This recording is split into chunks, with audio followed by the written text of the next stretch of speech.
the radical, fundamental principles of freedom, rational self-interest, and individual rights. This is the Yaron Brook Show.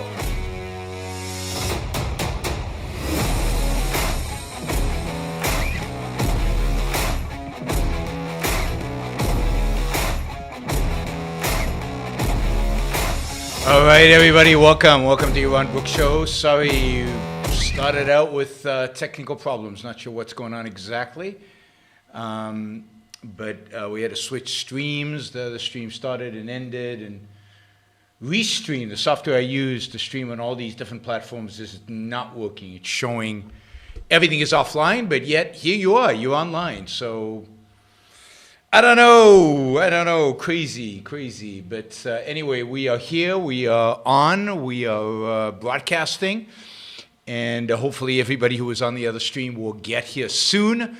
I see people are switching, slowly coming on board. Let me know. Daniel almost gave up. No way you're going to give up. This is an important show. As many of you know, today's show is a matching show. We've got John, who was on here before. Hopefully he's still on, but hopefully he switched to the right stream. I see everybody's joining. We were up to like 90-something people on the other stream, so I'm hoping we catch up on the stream pretty quickly. We're up to about 60 so far. How many objectives does it take to start a live stream? Usually one, but when the technology decides not to work and Restream is still not working properly, and I have no idea why, then I don't know. Maybe a lot. Oh, Roger's here from Seoul. Roger, we need to talk. I've been invited to come and speak in Seoul, so I might be visiting you in June, end of June. I've been invited to speak at the Asian Leadership Conference, which is a big deal because Asian Leadership Conference is a conference of major figures within Asia and without. Bush spoken there, Obama spoken there. It's usually a pretty big deal. So I expect to be there in late June if they'll let me into the country without forcing me to quarantine for 14 days. So I'm still waiting to hear if that is possible. Yes, I think the shift in the fact that Restream is not working today is definitely a left/right-wing conspiracy. I think it's a conspiracy from both sides. Roger, I'll let you know if they allow me in the country. I'll definitely let you know. Let's see. Great. I see everybody's come on board again today. We've got a $1,000 match from John, who was on the show before. It's his birthday today, so you should all be singing "Happy Birthday" to John. And for his birthday, he has his gift to me. It should be the other way around, I think. But his gift is a $1,000 match for anything we raise, for anything up to $1,000 we raised today. So, help me, help us make John's. There's John's son is there. Make John's birthday a meaningful birthday by getting to $1,000. It should be easy because while we were waiting to start the show on the other stream, we've already raised $359.97, but that's okay because Daniel owes us 3 cents. So let's just count it as $360. So so we're just looking at 630 more to raise it. But I've actually got a better idea. I think that $1,000 is great, but I try to look up what's the best SuperChat day we've ever had. And the best was obviously the one that was New Year's Eve, December 31st, where we raised over $6,000, I think $7,000 or $8,000 that night, and that was for a $6,000 match. But the best one before that That was a $5,000 match where we way exceeded it. But the best one before that, we raised $2,700 on 10/27, on October 27th. So to beat the October 27th number, we need $3,000 tonight. So that's the goal, guys, $3,000. It's doable. I picked a topic that should attract a lot of people. We'll see if we get a lot of people here live. But hopefully we can definitely make the $1,000. But my personal goal, and I'm sure Alejandrina is going to support this and help out, is to get us to $3,000 tonight. It'll be a long night. We've already got 3 Super Chat questions. Of course, if you want your question answered, you can guarantee that you will get your question answered if you put $20 or more onto the question. But jump in if if you want to use. There's Corey. Corey's already participating. Corey is back. Rez is gone. Rez was the name Corey used while he was banned from this channel by me. I meant to ban one of the more obnoxious participants and clicked on Corey's name by accident, and it's taken me 6 months to figure out how to unban him. But somebody today sent me an email with exactly how to unban him, and it worked. And Corey is free from purgatory. He is here in his own name, and hopefully he will help us get to the 1,000 and into the 3,000 goal that we've got. Thank you, Jeff. Thank you, Corey. Thank you, Daniel. Thank you, Emmanuel. Thank you, Jonathan Honing. Thank you all for the support tonight. All right, so we got a major the ruling that everybody was waiting for. The Chauvin, the policeman who killed George Floyd, was today found guilty of second-degree murder, third-degree murder, and I think, second-degree manslaughter. Although it's kind of weird that I think second-degree murder covered it all. It's kind of weird that you have to I think they charged him with all of them, just in case he didn't get the guilty. They didn't get the guilty verdict on second-degree murder. They hoped to get the guilty verdict on one of the others. So they charged him on all of them with the hope that one of them would stick. And of course, if he's guilty of the second-degree murder, then all the others follow because second-degree murder, in a sense, includes the standards for all the previous ones as well. So it's not surprising that once they got a guilty verdict on the first, that they would get a guilty verdict on all of them. Let's see, what was I looking for? Yeah, I was looking for I was interested in the differences between first-degree murder, second-degree murder, and so on. So here's something I found in one of these legal, it's not a $3,000 Super Chat match. My goal is to raise $3,000, and the first $1,000 would be matched by John. So nobody's matched the other $2,000. If somebody wants to jump in and agree to match the whole $3,000 or the extra $2,000 above John's $1,000, then we'll have a $3,000 match. I don't want to. Is chutzpah an anti-concept? No, chutzpah is an actual concept, and Bernie Madoff did not have chutzpah. He was just an idiot.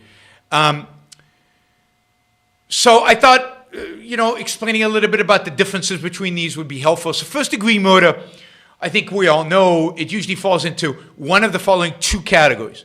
First-degree murder is either premeditated, intentional killing of somebody, but intentional killing that was kind of in advance, and there was thought through. So if you just get angry, if it's an act of passion in the moment, that does not count as first-degree murder usually. It has to be premeditated and intentional. And or felony murder. Felony murder is you murder somebody in the act of committing a felony. So let's say you're robbing a store and the gun accident goes off and you kill the clerk. Or you get into a fight with the clerk and you kill him. That's first-degree murder because you're already committing a felony. a felony, and the murder happened in the context of that felony. So that all counts as first-degree murder. I think it's clear that in this case there was no grounds to charge Chauvin, the policeman, with first-degree murder. What is second-degree murder? Second-degree murder is generally either an unplanned, intentional killing. That is, you're reacting in the heat of the moment when angry. You get all passionate, excited, you're pissed off, and you can't control yourself and you pull the trigger. That would be second-degree murder. Or a death caused by a reckless disregard for human life. So a death caused through your action.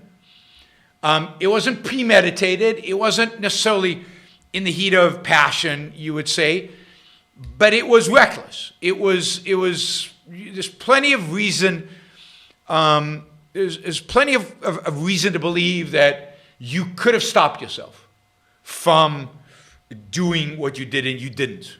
So you were just a reckless disregard for human life.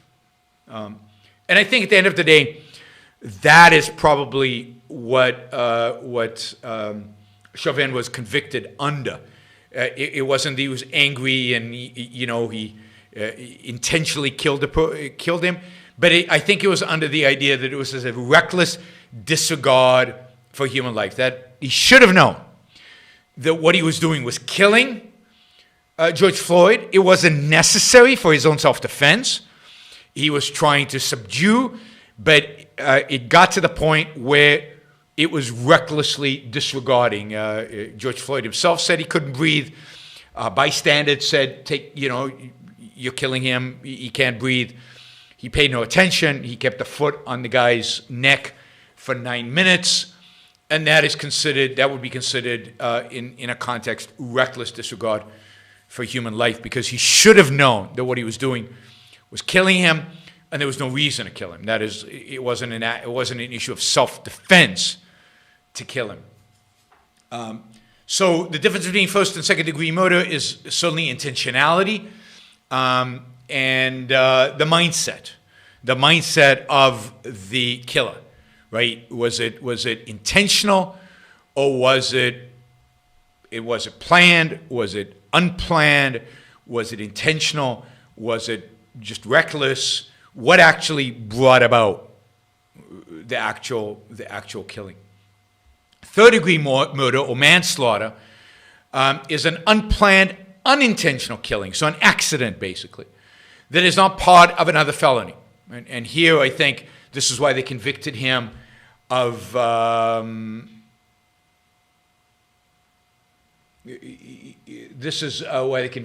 manslaughter as well, because it kind of qualifies as unintentional. He didn't intend to kill him, but in this, it says it doesn't rise to the level of reckless disregard for human life, but it's still kind of an accident. It's something you weren't reckless, you didn't intend, right?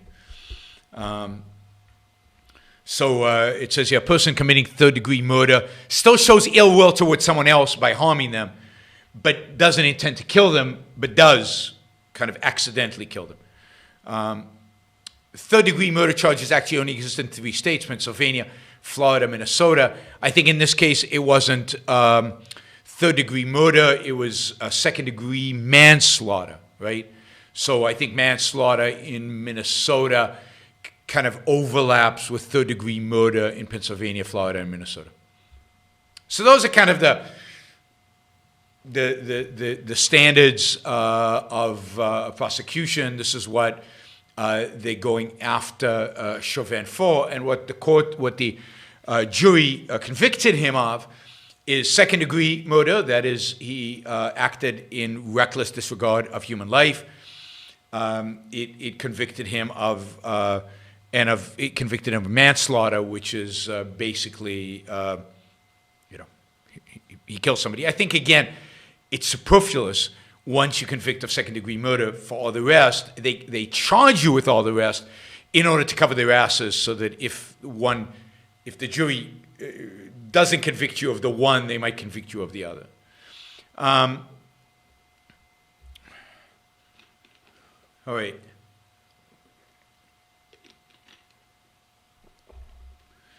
Let's see. So in this case, we all saw the video. We saw some testimony.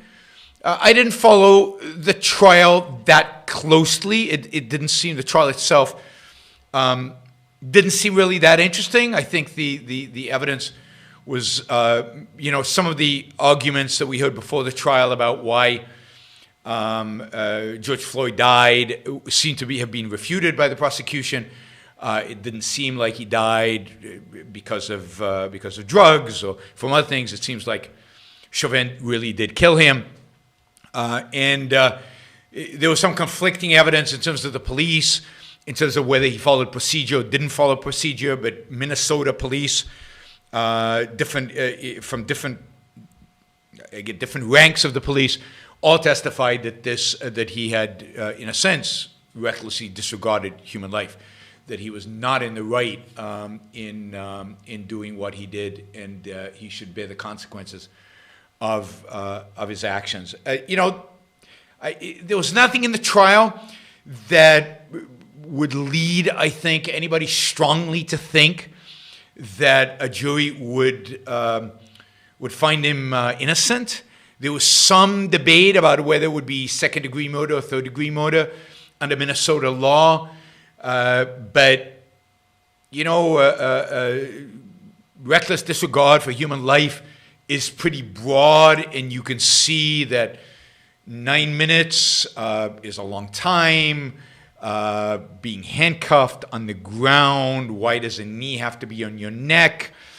Seemed pretty reasonable that was reckless disregard of human life, particularly given all the shouting and all the people arguing that the guy you were going to kill him, and there was no reason. So overall, I really don't have any problem with the verdict. It seems like a reasonable verdict to me. I didn't follow the trial minute by minute. If I was on the jury, maybe I'd think differently. But from everything I could tell, this was not that difficult of a case. I think what's much more interesting about this trial is everything that's going on around it. Everything that happened around it. The complete politicization, is that a word? Politicization? Politicization. Politicization of our legal system. Of our legal system.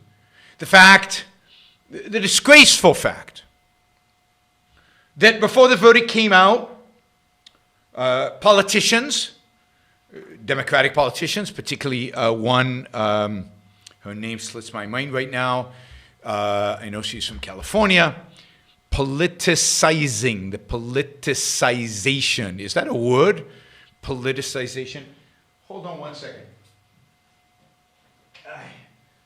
I had some notes on my laptop that I forgot to transfer to my computer that I use for this. So let me just, Maxime Waters, thank you. But let me just get this so I have it. But yes, so Maxime Waters, comes out and says, basically yesterday, I think it was yesterday, she says, or the day before yesterday, she says, basically, if you don't convict, we're going to stay in the streets, we're going to demonstrate, we might riot, and we might do more. In other words, a representative of the United States government, of the legislative branch of the U.S. government, threatens the judicial branch of the U.S. government. That if the verdict is not a verdict that she is happy with, she, a member of the legislature, will promote basically insurrection, the abandonment of the rule of law, the negation of a jury trial, the negation of the rule of law, and that she would actively promote rioting, the destruction of property, the destruction, and a complete negation of any rule of law. This is a member of the House of Representatives. Somebody who's supposed to be a representative of the U.S. government. Somebody who's supposed to be acting in the name of the law.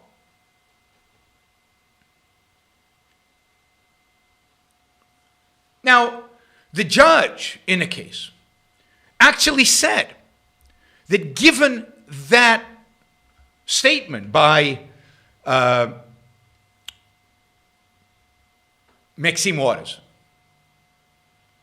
that the defense would probably have a good case to take this case on appeal, to appeal this case on the basis of the jury was tainted. Because Maxime Waters basically threatened the jury. It's truly unbelievable. She went out and threatened a jury just in case, and try to basically influence how they voted. It's completely grounds for an appeal. I don't know if the appeal will work. I don't know the exact legality of these things, how it exactly works. But I think it would be reasonable for an appeal to be filed on this basis. The jury, in a sense, has been threatened and tampered with. It is absolutely absurd. And it doesn't even matter in terms of the jury itself and the trial itself. The idea that, again, a representative of the House of Representatives would threaten riots if they didn't get their way. And I think there was a motion in the House to reprimand her. It failed on complete party line vote, which is pathetic. Republicans are pathetic, but Democrats, God, are they pathetic. I mean, you'd think that some Democrats out there would agree that what she said should constitute a reprimand. Unfortunately, no. Every single Democrat voted against reprimanding her, censuring her for what she said. But it didn't end there. A little before the verdict came out, I think earlier today, before the verdict had come, but everybody knew the verdict was going to come out now. Now, granted that by this point, the jury had been sequestered. So this, you could argue, is not an attempt to influence the jury, because the jury didn't hear this, supposedly, if you believe they were really sequestered. They were isolated in deciding the trial. I don't understand why the jury wasn't sequestered from the beginning, given the notoriety of the trial, given the political pressure, given the political implications, given everything that surrounded this trial. The jury should have been sequestered from day one. From day one. It was only sequestered during deliberations, that is, yesterday and today. So the jury heard what Maxime Waters said. They didn't hear what our great President Biden said today. This reminds me of the kind of criticism I used to lay at Trump, but this is just as bad, if not worse. Here's what Biden said this morning. I'm praying the verdict is the right verdict. Wait a minute.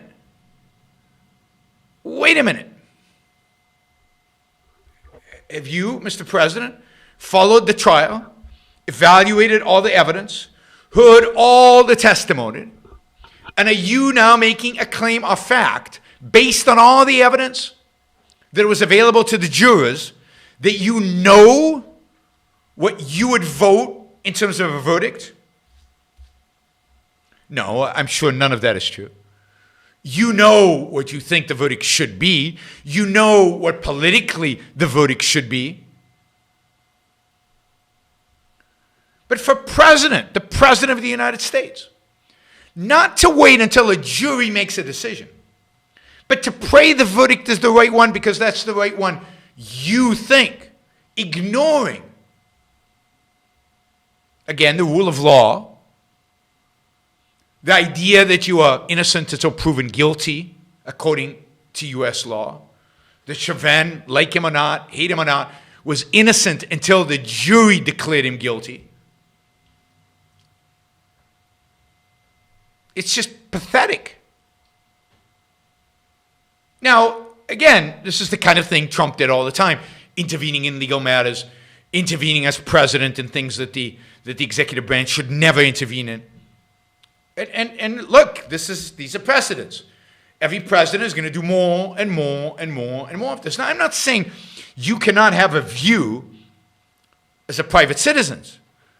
But then it's incumbent on you, if you're going to make public statements, this is why I'm not making a big deal out of this, you would need to make a public statement. Thank you, Wes. That's very generous. You would need to listen to all the testimony. You remember Leonard Peikoff? I don't know how many of you remember this, but Leonard Peikoff, after the O.J. Simpson trial, did an amazing show, really on epistemology, showing how, reality, rational epistemology, reason, facts were all ignored in the O.J. Simpson trial, and that the verdict had nothing to do with the evidence. Now, I don't think that's what happened here, but that's clearly what happened in the O.J. Simpson trial.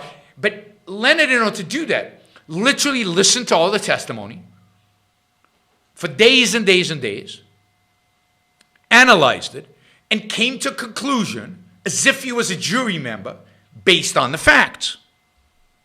And it was one of the best shows he'd ever done. I mean, it was just a magnificent example of integration and a use of objectivist epistemology to analyze a court case and to show the injustice and horror of the way the jury just ignored facts, evidence, reality.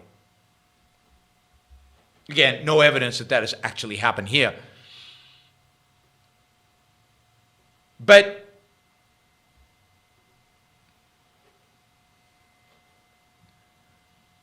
the idea that a president has an opinion, is praying for, has a side, his side versus other people's side, a side, in a court case in front of a jury, and expresses that publicly, is again despicable. There's a separation of powers. He is not a legal expert. He is not a criminal law expert. And I doubt that he listened to every one of those. What if the jury had decided that he was not guilty of second-degree murder, which would have been, I think, not crazy. Right? Not crazy. The jury didn't ignore the Floyd autopsy report. They weighed the various experts' interpretation of the Floyd autopsy report, and they agreed with some and disagreed with others. It was not clear-cut in terms of the expert witnesses that were testifying that he had died. It seemed like it was clear-cut from most of the expert witnesses, medical expert witnesses, that he died from the knee and didn't die for the drugs. Again, I'm not a medical expert, but that's what I think the prosecution spent a huge amount of time trying to prove that that's what exactly happened.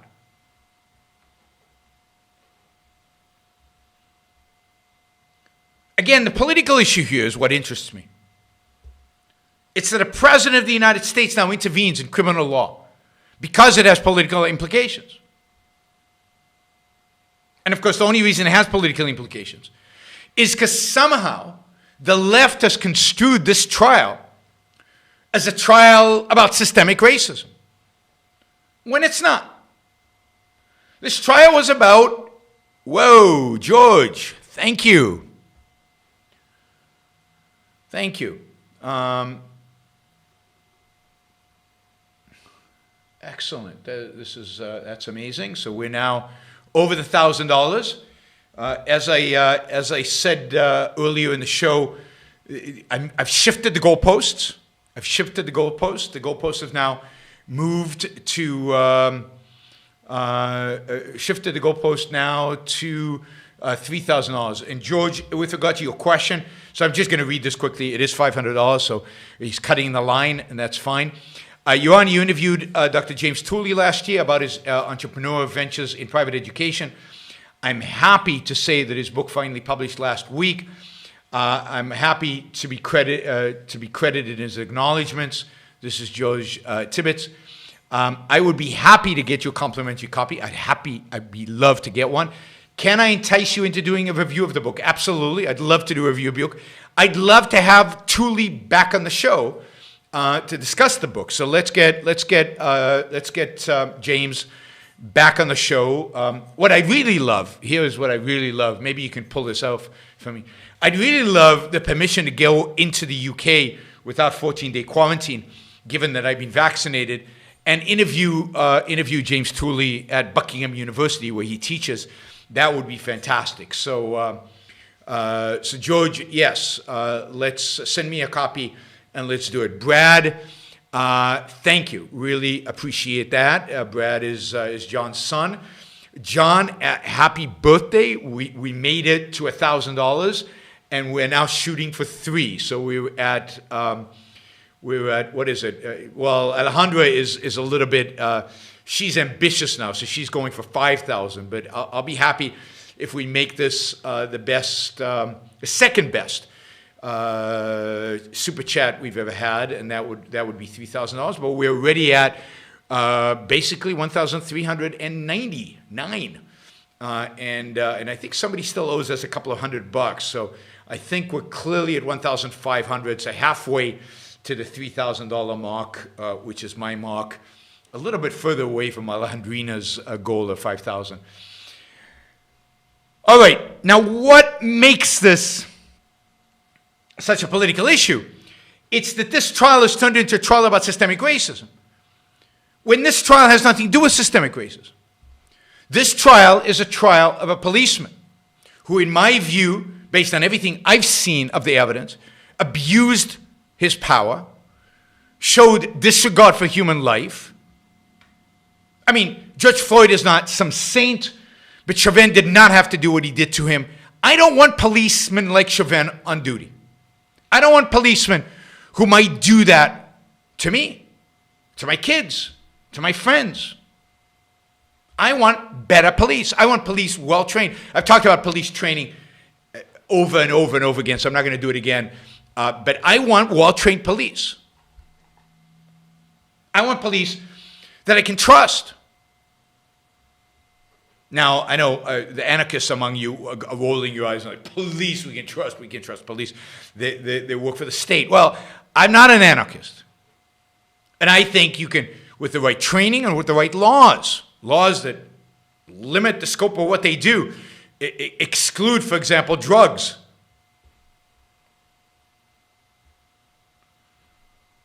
But this is not about racism. There's no evidence that Chauvin was a racist.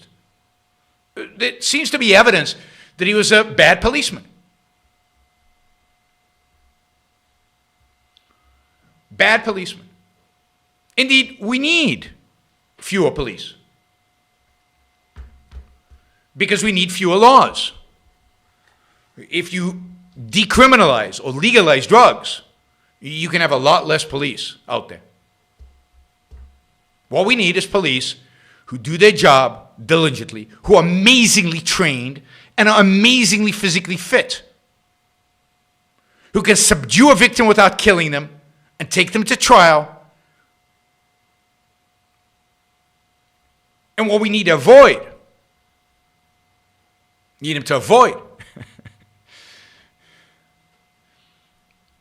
is this kind of violence. And what we need them to avoid is not just, I mean, we got last week, the female policeman who pulled out her gun instead of a taser. The gun is on the right hip, the taser's on the left hip, and she got right and left wrong. I mean, God, it should be instinctual. It should be, instinctual is the wrong word. It should be automatized. That's what training is for, to automatize so that when you're in an emergency, you don't have to think. You don't have to think.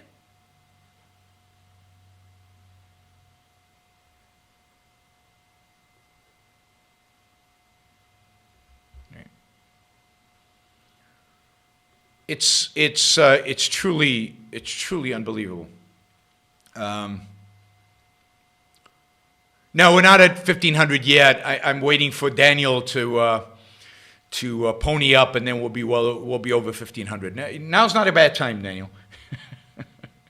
Daniel still owes me $200, although I haven't gotten to its topic, so we will get to his topic, and then he promised me $500 if I included unions in the topic today, which we will get to in a little bit.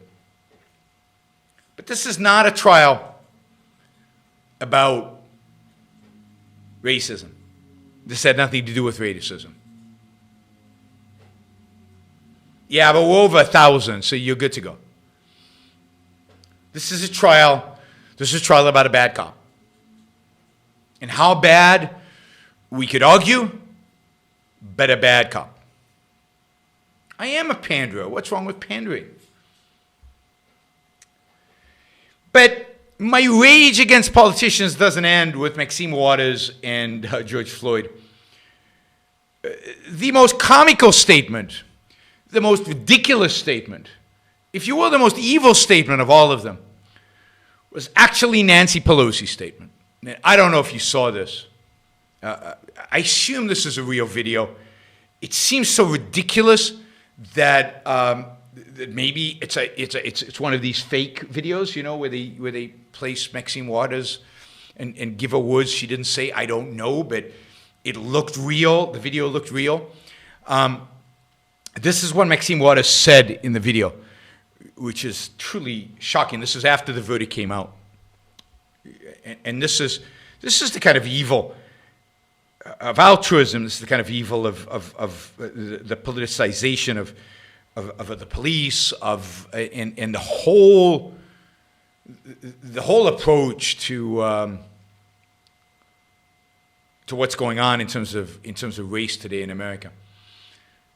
Thank you, Daniel. Thank you, Chris.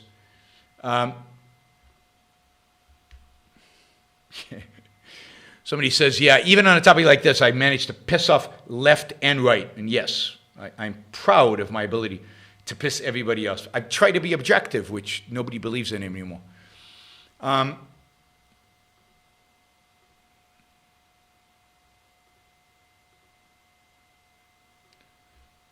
Yeah, I mean, JJ, whatever, says, who in their right mind would volunteer to be a policeman? Well, you don't volunteer, right? You actually get paid for this.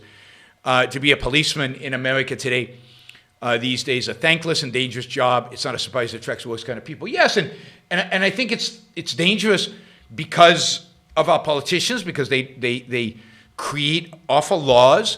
It's dangerous because of our politicians who do not provide funding and do not provide support for training properly, or don't require training properly.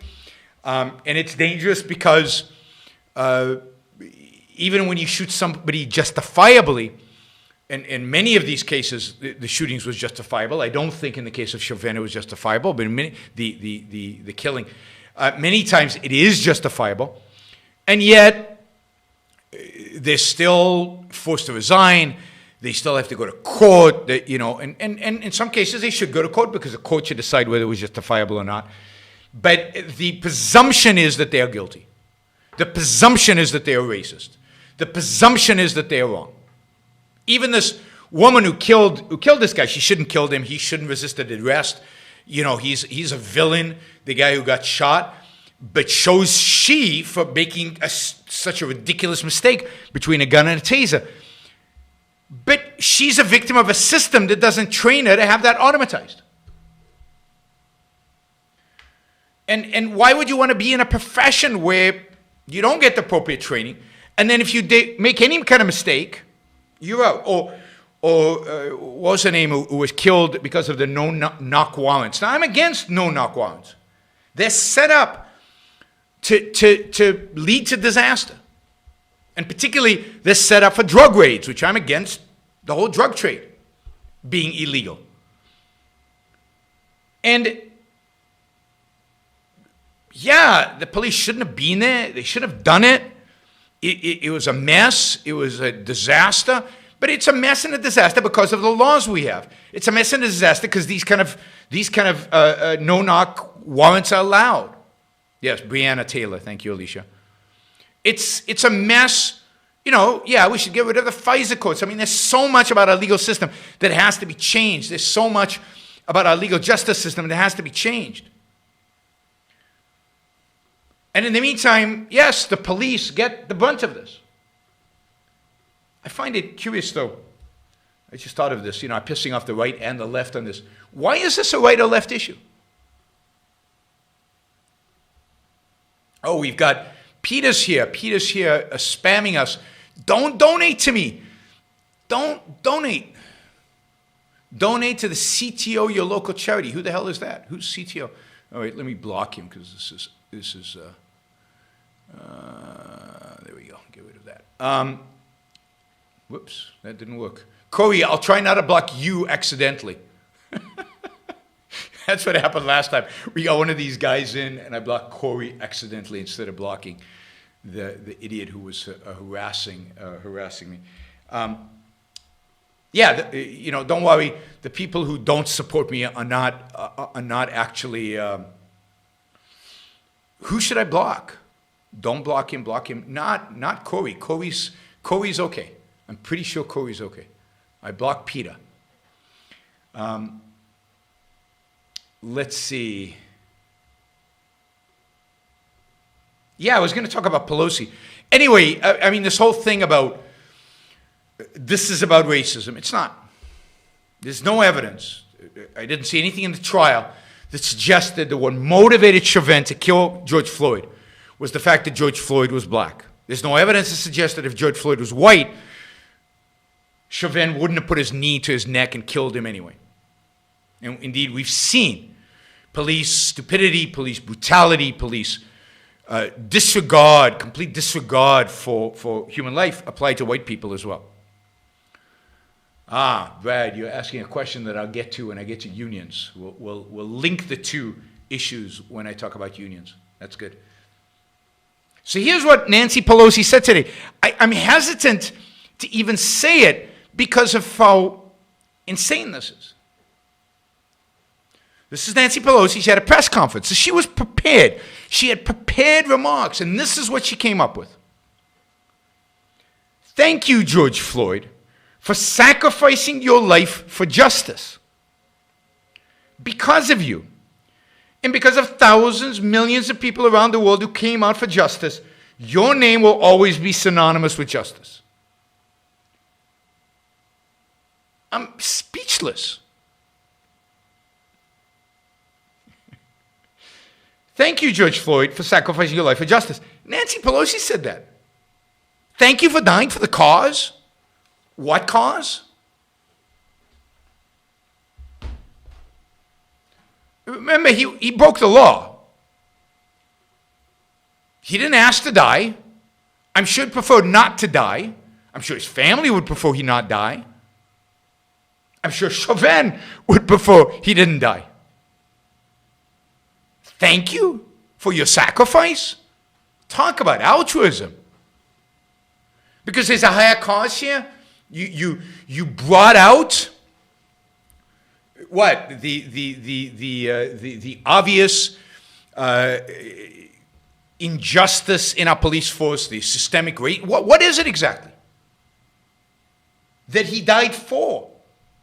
No, I mean, that's horrible. And again, it's not so much that I mourn his death as much as I don't want policemen like Chauvin on the beat.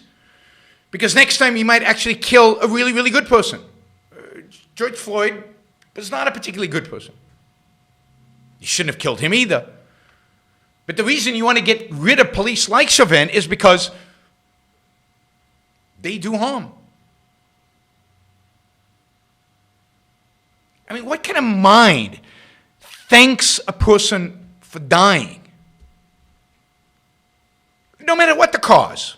I mean, unless the person went into battle in defense of your values and you thank him for fighting for the cause. But George Floyd didn't fight for any cause.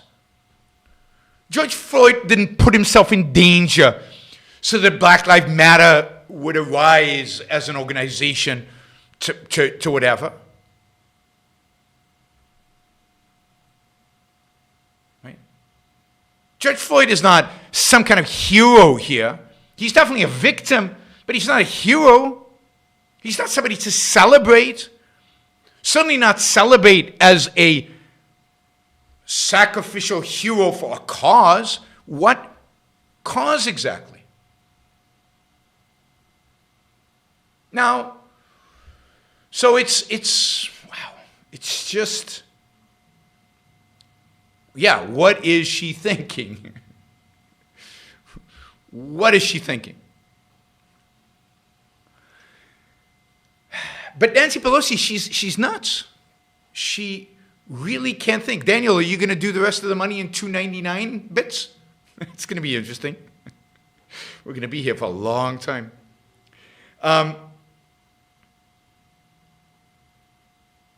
She's truly, she doesn't think before she speaks. And again, she had plenty of time to think about what she was going to say if this was happened. Chauvin did not die for a cause. He died, and a cause was built around his death.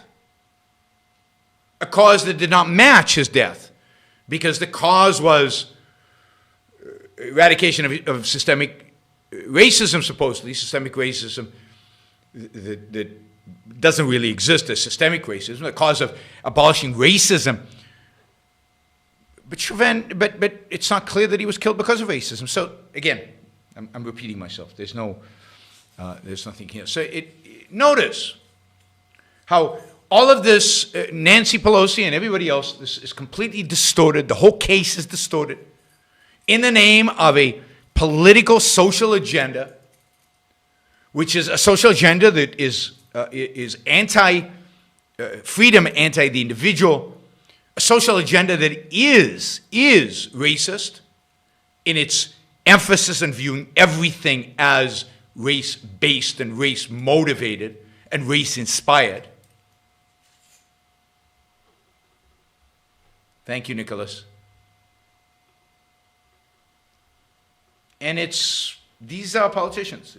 It's truly scary, and a president intervening or commenting in the way he did, a congresswoman encouraging violence if a verdict doesn't go her way, and then a congresswoman thanking a victim of violence for his victimhood. But this is altruism, right? This is altruism. Altruism is the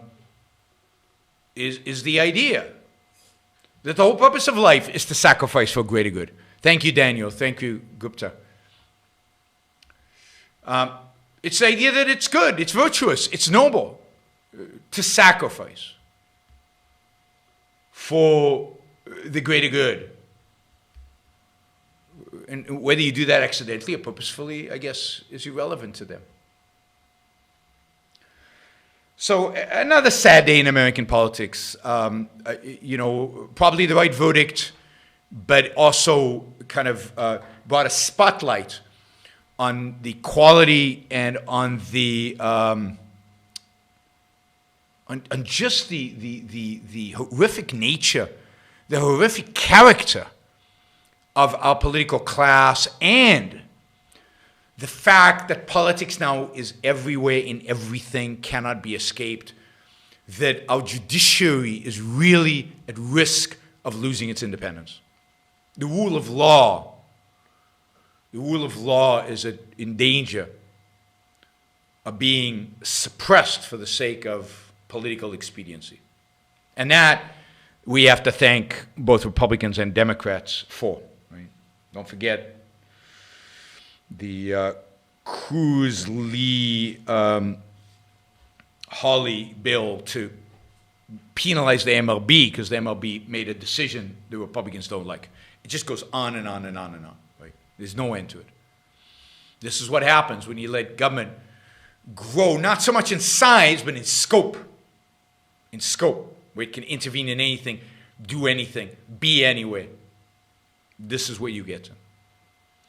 All right, we are at $1,730.56. That is a fantastic number that far exceeds $1,000 that we needed to get to in order to do the match. In a sense, we're at $2,700 with John's match. So thank you, John, again, for doing the match and for inspiring everybody to match your contribution. Since we got to $1,700, We should shoot for the number 2 slot. I don't think we're going to shoot for the record, but we should shoot. Well, we just increased by 50, so 1,780. We should shoot for the second best ever, which would put us at around $3,000 tonight, and that's only $1,220, a little bit less, $1,220 away. So it's very, very, very much doable. I know you guys. We also have a relatively large live audience today with us. So don't forget, please, as you come in and out of the show, don't forget to like the show. Press that like button. It really, really, really helps with the algorithm. So that the number of likes is at about 110. That should be well over 200. Well, way over 200 in order to, and given how many people have been here. And that would that I think will increase viewership significantly if we can get to that 200.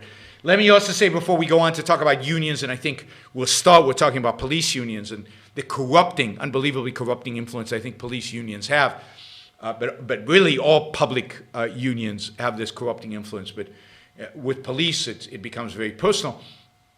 I want to remind everybody that the value of monthly support. I mean, these super chats are fun, and they're a lot of money, and a lot of money on a monthly basis, and it's terrific and fantastic, and it's great. I love you guys for it. But the real value for me is to see the number of monthly contributors. Yesterday, I challenged people to become a monthly contributor and to help grow that number to 1,000. I think we're way over 500.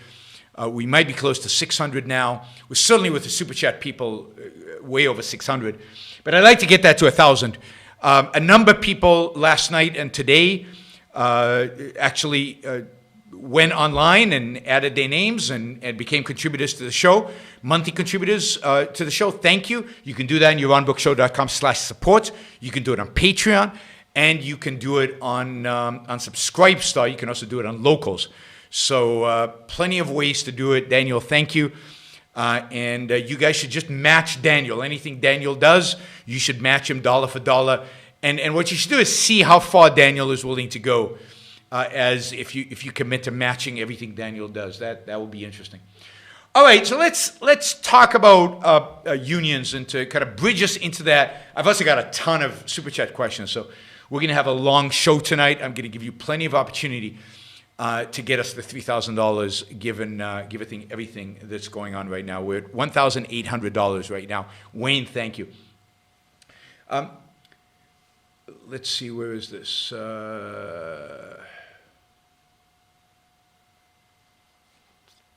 I lost the question. One second. I know it's here. I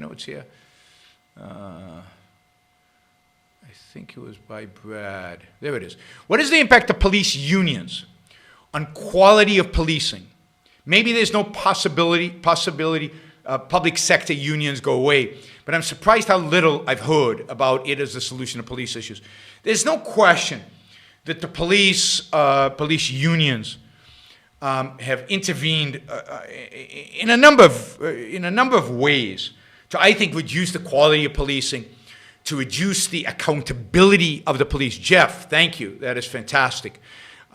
Really, really appreciate that. We're now basically at 1,900. So, and we're now at 1,925 or 20, something like that. Thank you, guys. I think police unions defend police divorced of context, often, not always. They fight for police not being laid off, not being fired, not being held accountable for their actions. But that includes, for example, on the training front. As I said before, I believe police should be, I've said many times, I believe police should be trained in hand-to-hand combat. I think should be trained in martial arts.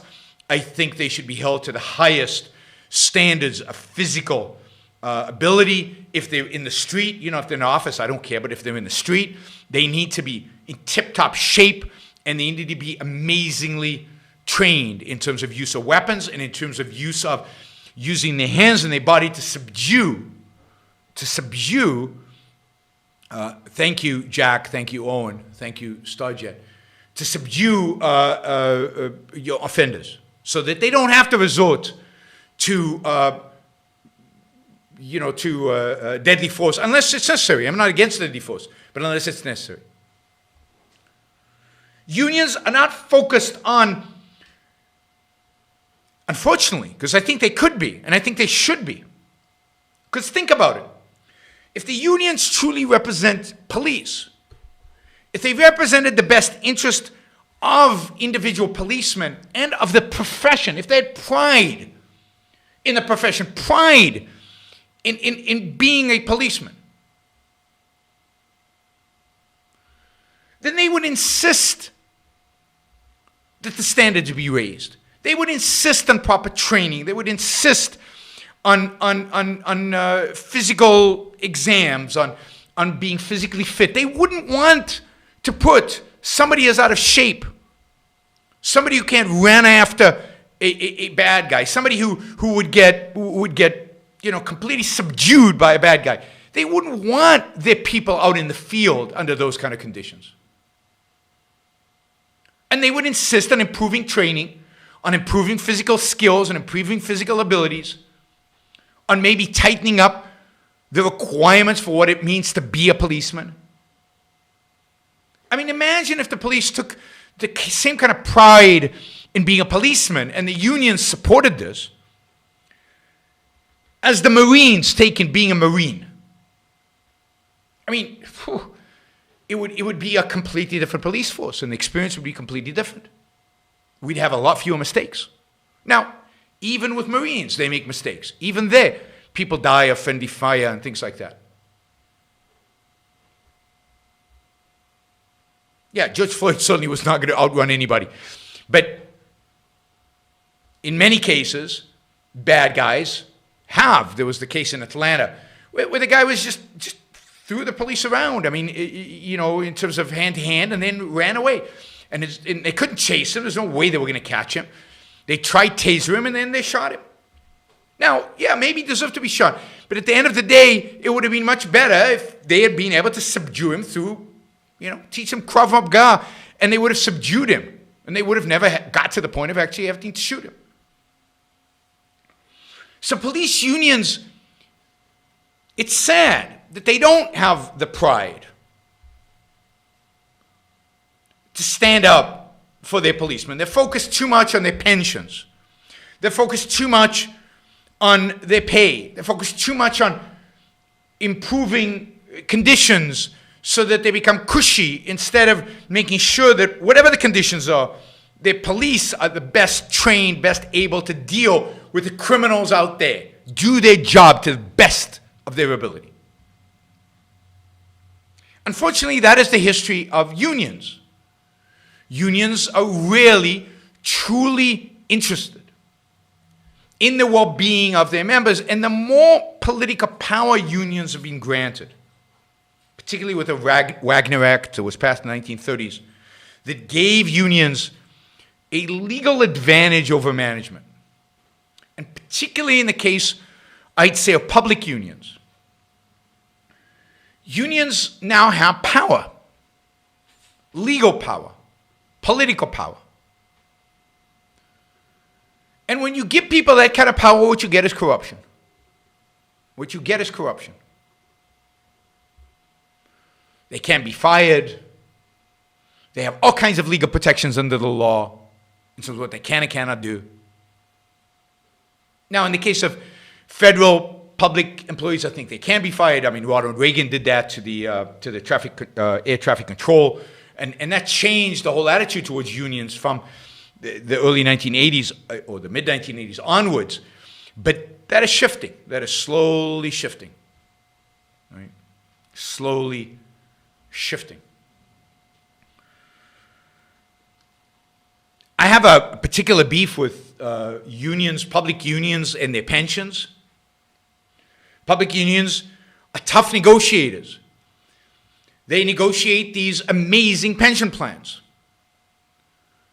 Now, politicians agree to those pension plans because they don't want trouble with the union. They don't want a police strike. They don't want the firemen to strike. And plus, everybody loves firemen. everybody loves policemen, so it wouldn't go well.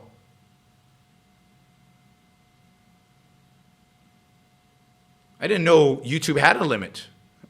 That's fine. We can do it next time.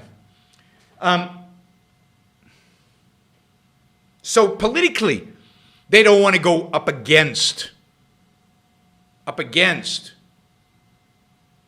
these unions. Now, the easiest way to deal with this is they can't give them exorbitant salaries because then voters will reject that. So what do? They give them unbelievable pensions, and this is true of all public employee unions, and often public employees more broadly, particularly at the city and state level, particularly city levels. Yeah, theoretically, American police I don't think are allowed to strike, but they can slow down, they can do all kinds of things that will piss off voters, and politicians don't like that. So they give them pension plans. Why? They give them very lucrative pensions because it's a promise to pay the money in the future. It's a promise somebody else will have to deal with. Somebody else will have to raise taxes on taxpayers in the future, not now. Those taxes will be different. Taxpayers will be different. The politicians will be out of office by then. So I think there should be a constitutional amendment if that's what's required. It should definitely be a federal law that basically says that public employees are not allowed to get defined benefit pension plans. Defined benefits means that the benefit is set up in advance and is guaranteed by taxpayers. Not like a 401k where you get money, you invest it. If the investment goes up, you make a lot of money. If it goes down, you lose a lot of money, but it's up to you. You make the investment or you put it in a mutual fund or you do something. But a defined benefits plan tells you you're going to get $5,000 a month in the future. You're going to get 3/4 of your highest salary you ever got, or things like that. That is wrong. It provides distorted and horrific incentives to the political class to make promises about the future taxpayers will have to deal with. It's like all the debt politicians today take on to fund everything. And they're not going to be around when the bill comes due. I mean, maybe they will in this case, we'll see. But they're not going to be around when inflation kicks up or when the federal government literally defaults on the debt or whatever happens. They might, or when they raise taxes significantly in order to pay off the debt, they won't be around. They'll be gone.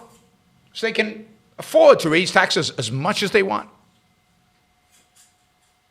Okay, let me remind everybody to like the show. It really, really, really helps the algorithms.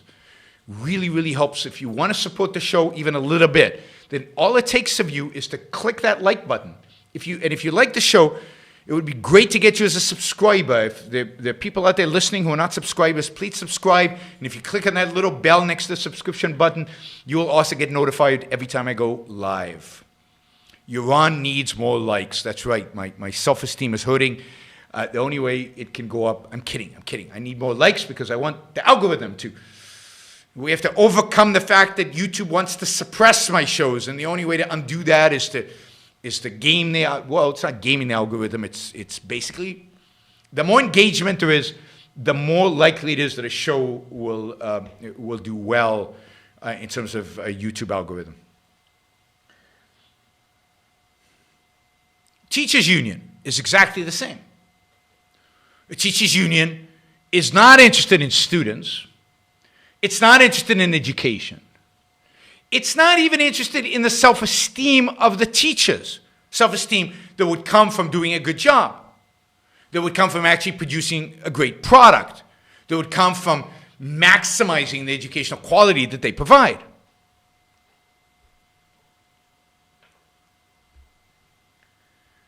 The focus of the teacher union is pay, benefits, days worked. It's got nothing to do with actually caring about the teacher. Where if you really cared about the teacher, you would be far more focused on the quality of education and on satisfying the customer and on doing the best that you could.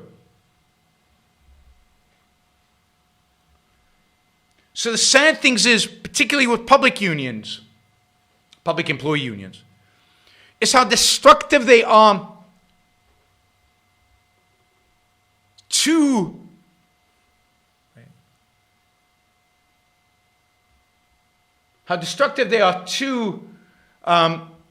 the people they're supposed to represent. Wow, Duncan, thank you. That is great. I really appreciate it. Again, think about what self-interest really means. Self-interest means more than just a cushy job, a high pay, no standards, no ability to be fired. That's not what loving your job and what really caring about things. Thank you, James. Really appreciate that. That's terrific. Don't forget to subscribe if you're not a subscriber. All right, we're making real progress towards the 3,000.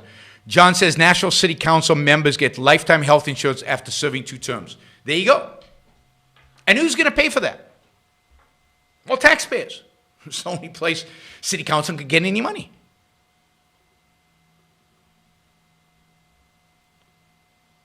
Right. Andy, that is a difficult one. So I am very opposed to public employee unions, but particularly, more than anything, to the pensions and to any kind of lifetime benefits. I don't think congressmen should get lifetime benefits. I don't think anybody should get lifetime benefits. There's nothing special about being on a city council. I didn't get lifetime benefits for being the CEO of the Ayn Rand Institute. It would have been wrong to give me lifetime benefits.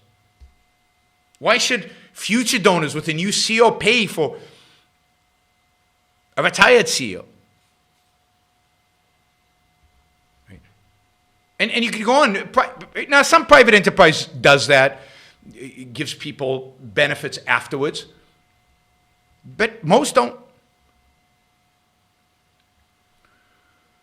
Cats or dogs, what's the rational preference? Well, Ayn Rand was a cat person, so that's obviously the rational preference. But the problem is that Leonard Peikoff is a dog person. So if I had my druthers, if you're asking me, neither. Neither. But I think both are equally rational. If you get something out of it, if it's a selfish value. All right, with $2,300 basically, we're short $700 to get to where we need to be, which is $3,000. So $700, I think we can make it. Daniel has figured out how to continue to contribute, so he's still rolling and still going. Maybe we'll make it to 700 with Daniel's help. Andy is a dog person, he says. All right, but he only has a cat. But he's a cat now. So I guess objectively, if you live in an apartment, it should be a cat. If you live in a house, it should be a dog. Is that the rule? Is that the principle? All right, let's see. What else can I tell you about unions? Daniel, what else do you want to hear about unions? In the private sector, I'm a believer that, I don't see anything wrong with unions per se, particularly in the early days of capitalism, where, there was a lot of questions about,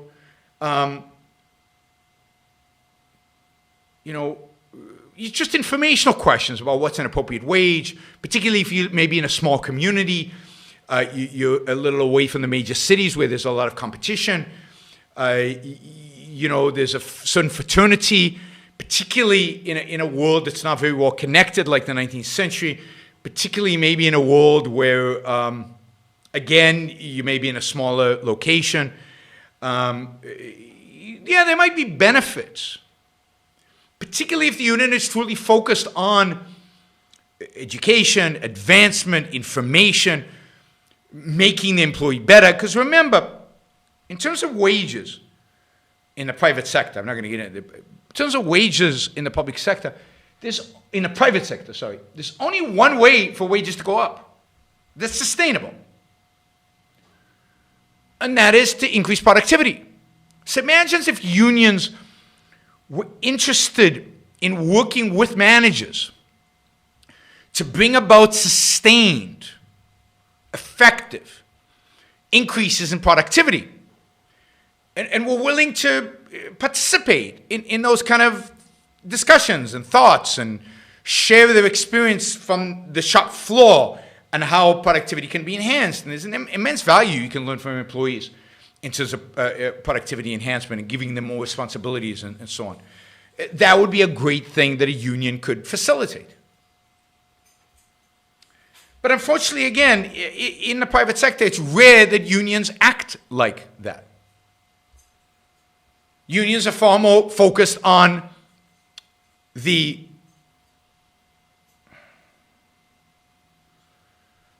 Jeff sold his spare body parts for today's show. Thank you, Jeff. We appreciate the sacrifice. I don't think Nancy Pelosi appreciates the sacrifice, but I appreciate the sacrifice. I'm kidding. We don't believe in sacrifice here.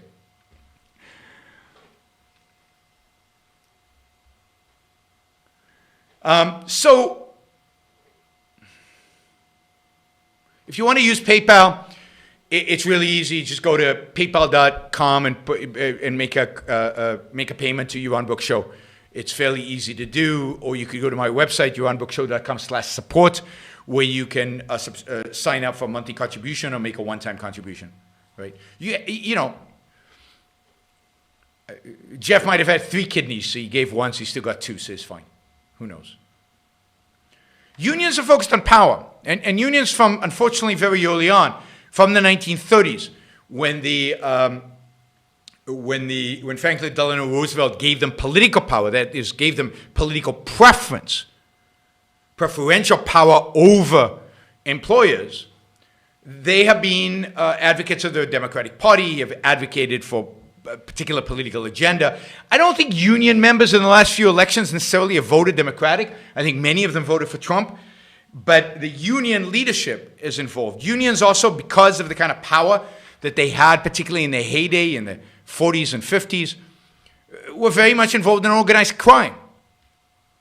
I think that comes from having that kind of power. It's corrupting. What was that movie with Robert De Niro recently about the killing of Jimmy Hoffa, and you saw the unions and the mafia, you know, hand in hand, working together? Because that's what power attracts. It attracts violence. It attracts a gun. I mean, we're not talking about economic power. We're talking about political power. The power to manipulate and the power to control politicians.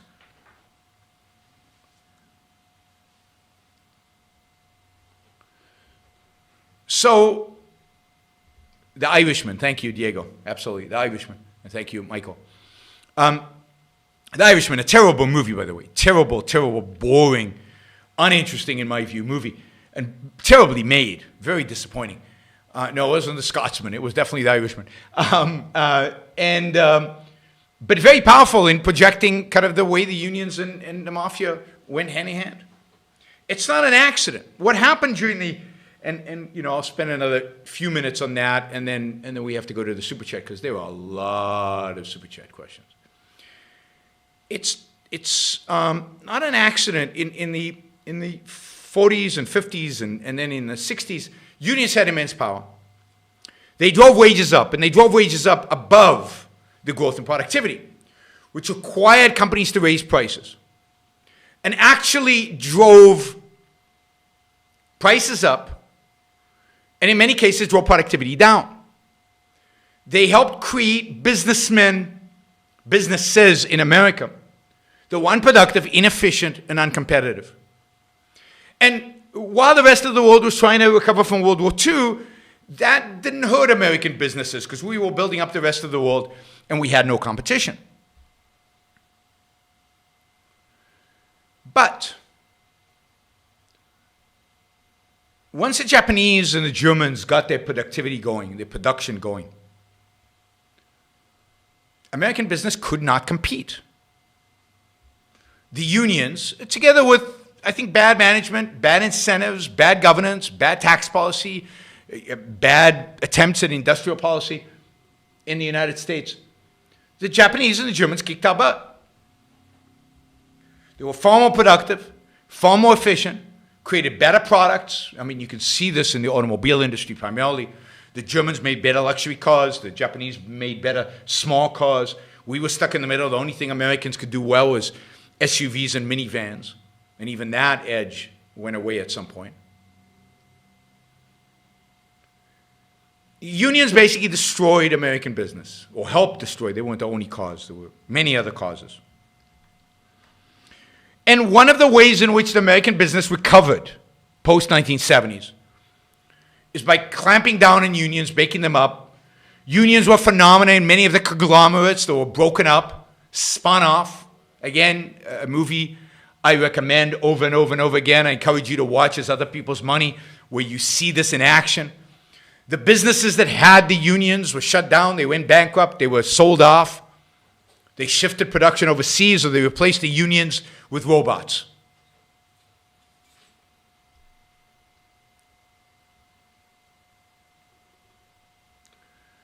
And American business recovered in the 1980s and into the 1990s as a consequence. And today, union membership in private businesses in the United States is under 9%. Employees realized that to get the good wages, they needed to be more productive. And unions did not help them become more productive, quite the contrary. By raising wages without raising productivity, prices went up. Who paid those prices? Union members. So while their wages went up, their quality of life, what they could buy with their dollars, went down. So the appeal of unions to Americans dramatically declined from the 1970s through today. And you saw this in the defeat of the unionization effort in Amazon, at the Amazon factory in, last week. There's just no appeal to unions, particularly in an era where many of the jobs that used to be unionized are now going to be replaced by robots. Now, I think there'll be plenty of jobs, but you'll always be at the risk that if you drive the cost high enough, you can be replaced, whether by a robot, whether by somebody in Mexico, somebody in Vietnam or China. Deregulation, changing incentives in the corporate structure, a focus on maximizing shareholder wealth and profits, change the dynamics of employment in America and has driven union membership to under 7% in the private sector. It's over 30% in the public sector, under 7% in the private sector, and constantly declining. And unions today represent in the private sector primarily workers in, places like janitorial services and in old line manufacturing jobs like automobiles. But that's disappearing because I don't think Tesla workers are unionized. And American auto companies keep going bankrupt. It's just a question of how many times we want to bail them out. They're not productive. They're not efficient. They shouldn't exist. Maybe in the rail industry. But you know what? There's no unions in Silicon Valley. There are no software engineering unions, and that's the future. There's no computer game creation unions. That's the future. Construction, trucking. But it's less than 7% of private employees. Right? Thank you, Ryan. Really appreciate it. We are raising money for the studio. We're getting there. June 1st is when we're moving into the new condo with the new studio, with the green screen. They haven't painted the wall green yet, but I think next week the wall will be painted green. I think next week I'll also be buying a new camera and a new lens, and we'll be putting together, at some point we'll put together new lights. We'll see when that happens. But maybe the big part of it is, the camera is going to be a big chunk of it. And then we'll have to have green screen images in the back. If there's anybody out there who knows how to create really, really cool, maybe even three-dimensional green screen images that I can place in the background, let me know. I'm happy to pay you for it. Let me know. I need probably 4 or 5 different ones. So like I'd want one for the Iran Book Show. I'd want one for the Ingenuism Project. By the way, those of you not yet signed up for the Ingenuism Project, go to ingenuism.com and please subscribe. It doesn't cost anything. It's free. The first videos will be coming out in a few weeks. But in the meantime, there's a newsletter that goes out every Thursday. There's an essay that comes out about every month. I'm not getting an Elgato green screen. I'm just painting the wall behind me green. But if you know how to make really cool, professional-looking, high-quality images for my speeches, for my finance, for my Your Own Book show, for all the different things, for Ingenuism, for everything, like 5 or 6 of these images, let me know. You can get me at youroneatyourOwnBookShow.com. Happy to hire you, happy to pay for it.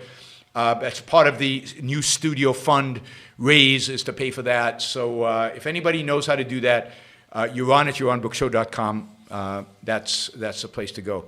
Yeah, I can change the background to anything I want, but I want really nice, good-looking backgrounds that look like they're real, like a nice bookcase with all my books showing, so it serves as advertising for my books, or an Ayn Rand display, or if it's a finance thing, then just professional with no real what do you call it? Indication of my radical philosophy. For my talks, yeah, Ayn Rand maybe, just different things like that. A Roman orgy for when I talk about sex. Yes, we could have a Roman orgy in the background for when I do my shows about sex. By the way, I was tempted today to do Yaron's 12 rules for living. And I started jotting them down. I got to 5, so I might not do 12. We'll see how many I get to. So I will do a show soon on Yaron's rules for living. Yaron Rules for Living. There's one of my books, Equal is Unfair. I'd like to have all of my books displayed so people know that these books exist. So anyway, let me know if you know how to design these things. Don't forget to like the show before you leave. Please, don't forget to press the like button. It's easy. Okay, let's do some of these Super Chat. These Super Chats came in before the show even started. All right, I wish for a union of skilled bartenders I could contract with. I want a variety, and I only want any single barman working a maximum 2 days a week. I don't want to depend on any one star in their manipulating customer reviews. Wow. This is a guy, I think, who lives in Prague, who owns a bar, I think I've been in the bar a couple of times, who's obviously had some bad experiences with bartenders who've manipulated their reviews. That sounds like an employment agency more than a union. But it could be a combination, employment agency and union. There's no reason not to. So, yeah, I mean, that would be cool. He says, in a free market, could you imagine unions having workers being sent to different companies and the union being in charge of getting the employee enough hours per week and also handling things like the pension insurance? Yes. And again, that is also an employment agency, but why not have a combination of both? I think that would be interesting and that would be really rewarding. So, absolutely. Rule number 6, you only need 5 rules. I don't even know if I have 5, because the more I think about it, maybe I can condense some of them into... in the Israeli army, they said you can divide everything into 3. Right? Everything is into 3. And you can do anything in 7 minutes. I think it was 7 minutes. 7 minutes or 3 minutes? I can't remember. We were supposed to get up, wake up, make our bed, get dressed, brush our teeth, and stand at attention in the... where you stand for attention. I think it was in 7 minutes. And everything could be broken up into 3s. Something like that. Some rules like that. Military stuff, All right. We are $435, 34 actually in 84 cents, away from reaching our $3,000 goal. So I'm sure there is $334 out there somewhere. If somebody does that $334, I will do soon, I promise to do it soon, a show on Yaron's rules for living. We'll see how many there are, but rules for living, I'm not committing to 12. Although if you insist, I'll do 12. But, the $336 will get me to do Yaron's rules for living. All right, let's see let me quickly look at this. All right, police say, I'm looking for ones that are related to the topic of today. I'll do those first. I'm starting with the $20 ones plus, and then I'll go back to do the rest. So unions and police, or the trial. Police is a legitimate function of government, but at what point does it become justifiable to be anti-police? If, for example, you live in an authoritarian or mixed economy where the police actively violate your rights. So yes, I mean, certainly in an authoritarian government, you would be anti-police. You'd be anti, because their sole reason for existing is to violate your rights. Their sole reason for existing is to spy on you and to catch you and to penalize you, and you'd be anti-police. In a mixed economy, you have to be mixed about the police. Generally, you're pro-police because police generally are protecting you from real physical danger, right? But you have to be objective about this and recognize that A, the way the police are run, the way the police are managed, the way the police are allowed to work is dangerous for you. They're not getting the training they need, for example.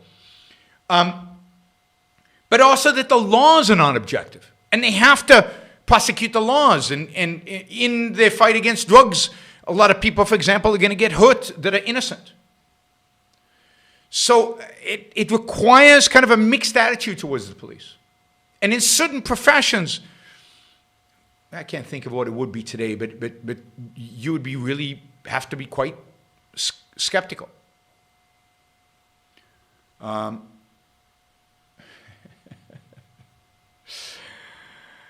my God, Nick, really?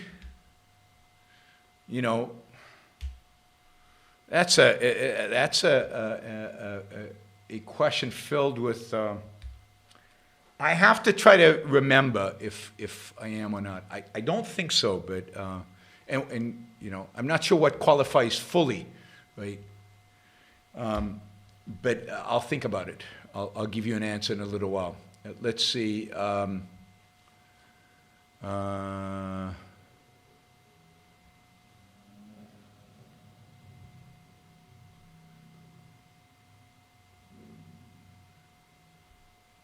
Thoughts on some of the American population making this race problem rather than a problem of police overstepping boundaries.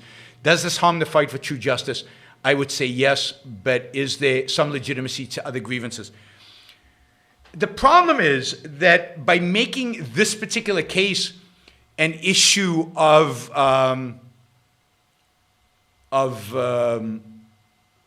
race, both the issue of justice and the issue of race get undermined. Because I do think we have race problems in the United States. I don't believe in systemic racism, but I think there is racism in America. And there is some evidence that there is, you know, more racist than we would like among police. Right? And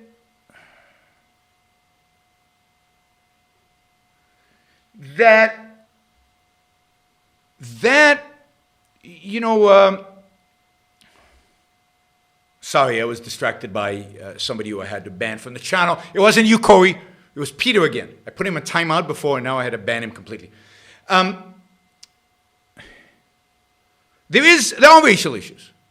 There's evidence about traffic stops and other things that just don't make any sense, right?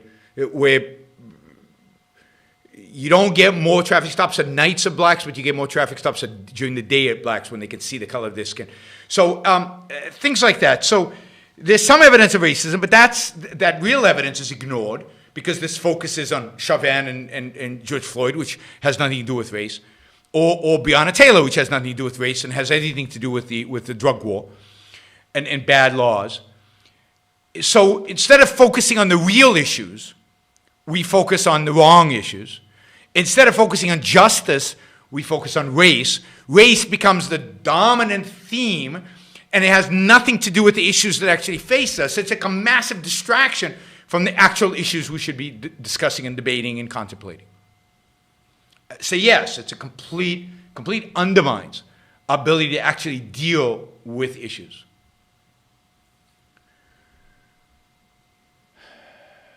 Wouldn't the anarchist problems with government having a monopoly over the use of force be solved in a free society, given that payment to the government would be voluntary and you could retract your donations every time you disagreed with an action or policy? Maybe. So you will see my discussion. It wasn't a debate. My discussion with Michael Malice on Lex Friedman's show when it comes out, hopefully in the next few days. And you will see that that's at the end where Michael Malice kind of gives up arguing with me, is he basically said, you mean once taxes are voluntary and the government will not force you, I mean, if you violate rights, they would come after you, but they won't interfere in how you run your life as long as you're not violating rights. Then he said, okay, fine, then fine, we'll have a government. So I think that takes away a lot of what the issue is, right? But I don't think every anarchist would get to that, because I think most anarchists, I think that the more dishonest ones, actually want to see the bloodshed. They want to see the destruction. They want to see the mayhem, right? It's not about actually getting to a solution in which we live in a civilized world for some of these anarchists. How do you feel about qualified immunity? It seems to me that the employer should be financially responsible for employee, and I don't see how it would improve policing. Would rather focus on abolishing police unions. I'd want to see police unions abolished. I do think the employer should be financially responsible for the employee to the extent that the employee did not get the right training to do his job. I think if you got rid of qualified immunity, and what you'd replace it with, I'm not sure, because there's some issues there that qualified immunity was supposed to solve. So you'd have to figure out what the right legal mechanism would be. But what you want to do is give the employer the incentive to make sure that the employee goes out into the field with the right kind of training, with the right ability, with the right mindset, so that the employer doesn't get sued and doesn't suffer consequences of negligent, bad action. So I think qualified immunity stands in the way of that. I think it needs to be abolished or replaced with something that actually allows for the employer and the employee to bear some cost when they make a bad decision, even if it's not criminal.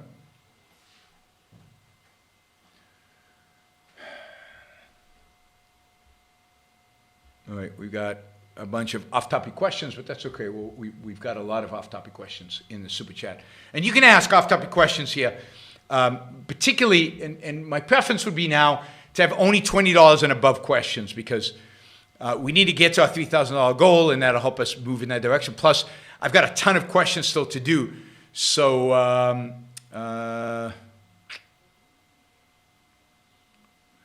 God, I can't believe I didn't catch the name of who wrote this. Somebody put a Super Chat question saying, dinner at my restaurant is on me next time you're in New York. Tasting menu, U+1 raw fish. Okay, raw fish is fantastic. But remind me your name. I apologize. I can't remember who it is, but I will let you know next time I'm in New York. I hope the restaurant's open and flourishing in spite of all this nuttiness that's going on. We all want a government we can trust. Somebody says it is $500 for a movie review. How much for a book review? I'd love to hear your thoughts on Dagger and the Coin series, fantasy with interesting economics. I mean, fantasy is not necessarily my shtick, but I'm not for privatizing the police. I don't believe in privatizing the police, but I believe in holding the police accountable. I don't believe in competing police forces, right? Don't believe in that. I don't know why somebody thought I did. So I think it would have to be more than $500 to do a book, because books are long. Books, it takes a long time, and I don't know if I'll like the book. That's the other thing. Am I committing to reading the whole book even if I don't like it? Let me just copy down the Dagger and Coin series so I don't forget it. And when I finish the current book I'm reading, I'm looking for more fiction to read, so maybe I'll pick it up. And you know, obviously the more money you put into it, the more likely it is that I will do it. So make me an offer. How about that? Make me an offer. Let's see.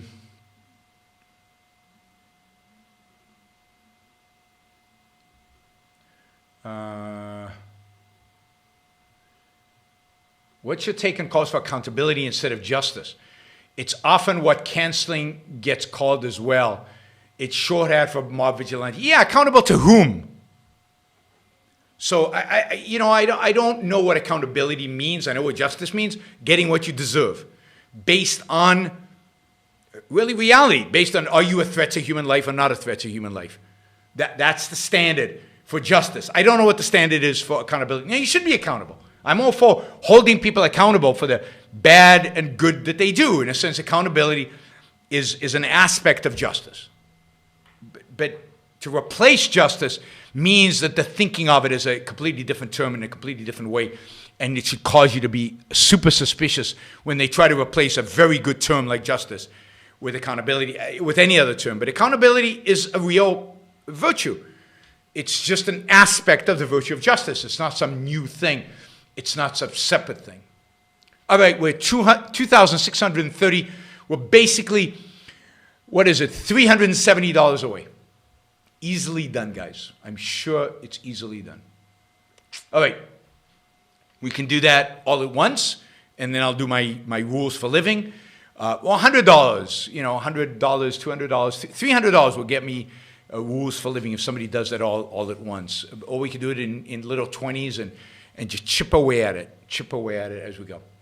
Let's see. How do you feel about private military corporations? Hope you're enjoying your 420. I'm sure if you pull on Elon Musk, you get more views today. I don't know what any of that means. Maybe I got confused. How do you feel about, I don't like private military corporations. The military is the one function of government. I don't think it should outsource it. I don't think it should hire mercenaries. The mercenaries should be accountable to, there's the accountability question, accountable to the U.S. military, to U.S. chain of command, to U.S. rules, whatever those rules happen to be. I don't think you should have Elon Musk smoked weed on Joe Rogan today. He did that months ago, years ago. That's not news. I know if I smoked weed on my show, I'm sure, how much would you pay me to smoke weed on my show? There's a question for you. Not happening, but I'm curious how much you would pay to have it happen. Can't have a market in force. Can't have a market in laws. Can't have a market in legal systems. Not in the same territory. You can have them adjacent, but not in the same territory. On a given geographic territory, there has to be a law that makes possible. Makes possible. You give me $500 to review the TV series Weeds? I can do that. I watch that. Nobody's willing to make $50. That's no way. No way. Shazbad would give me 25 cents. I just caught a worm of honeybees. I don't know what that means. Big, about 5 pounds. I'm enjoying the show while I watch them go into their new home. Honeybees are the best rational pet. They stung me, and it's cold and raining. I don't know. That is a little strange, God. I think. Kaya is willing to give me $4.20. Buy the Dip is willing to give me at least $1,000. $1,000 he made by buying the Dip, right? There doesn't seem to be a swarm of honeybees. Doesn't seem to be a lot of energy around me smoking weed on the show. Thank God, or thank whatever. Thank you. So that was a test to see, Thanks for all you do. Here's a random question. Are you a member of the Mile High Club? No. I mean, it's the one form of transportation that I cannot say I'm a member of. that kind of club. You know, and given how much I fly, I should be a member of that club. But for a variety of reasons, at least I can't remember being one. So it partially depends also on how much has to happen for it to count. For it to count. You know, what's done under blankets, you know, I don't know if that counts. Did you always want a life that was different than average, or did objectivism spark that desire? I always wanted it. Even when I was a little kid, my dream was to be a Navy SEAL. I wanted to be a James Bond-like character. I definitely wanted to be a spy. I wanted to be a secret agent, spy, James Bond character coming out, and after I served in the Navy SEALs and came out of that. I always wanted an extraordinary life in one way or another. I didn't know what that would mean, but average never appealed to me. Ordinary never appealed to me. I wanted to do something extraordinary. And at the time, when I was a little kid, I was a real collectivist. I was a real Zionist. I was a real nationalist. So I wanted to fight for my country, and I wanted to do anything I could, including sacrifice my life, but make it big. I wanted to be a James Bond-like spy. I dreamt a lot about that. I would fantasize about it. And I wanted to have influence. I wanted to have influence on. I wanted to make the world a better place. Always wanted that. In the name of collectivism, socialism before I read Ayn Rand, and in the name of Ayn Rand afterwards. But as long as I can remember myself, I wanted to be a fighter. I wanted to live an extraordinary life, and I wanted to be somebody who had an impact on the world around me. Alan, thank you. Really appreciate that. If James Bond is a 10, what is an Israeli intelligence agent? James Bond is a 007. Come on, Shazbot.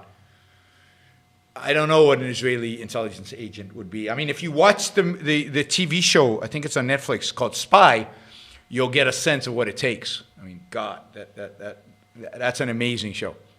Amazing show.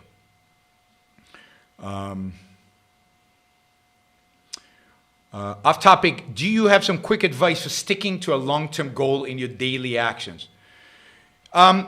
I think the best way to do that is to have it not as some abstract goal. Have it broken down into intermediary goals. Have it broken down into concrete steps. And have the long-term goal, have a picture of it in your mind. A picture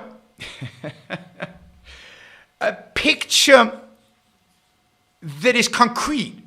Like, I want to have, my long-term goal is to have a lot of money, let's say. I'm not saying that's the goal, but let's say that was the goal. You could have a picture in your mind of driving a Ferrari into a beautiful modern house on a cliff above an ocean. So it's real. So it has reality to you.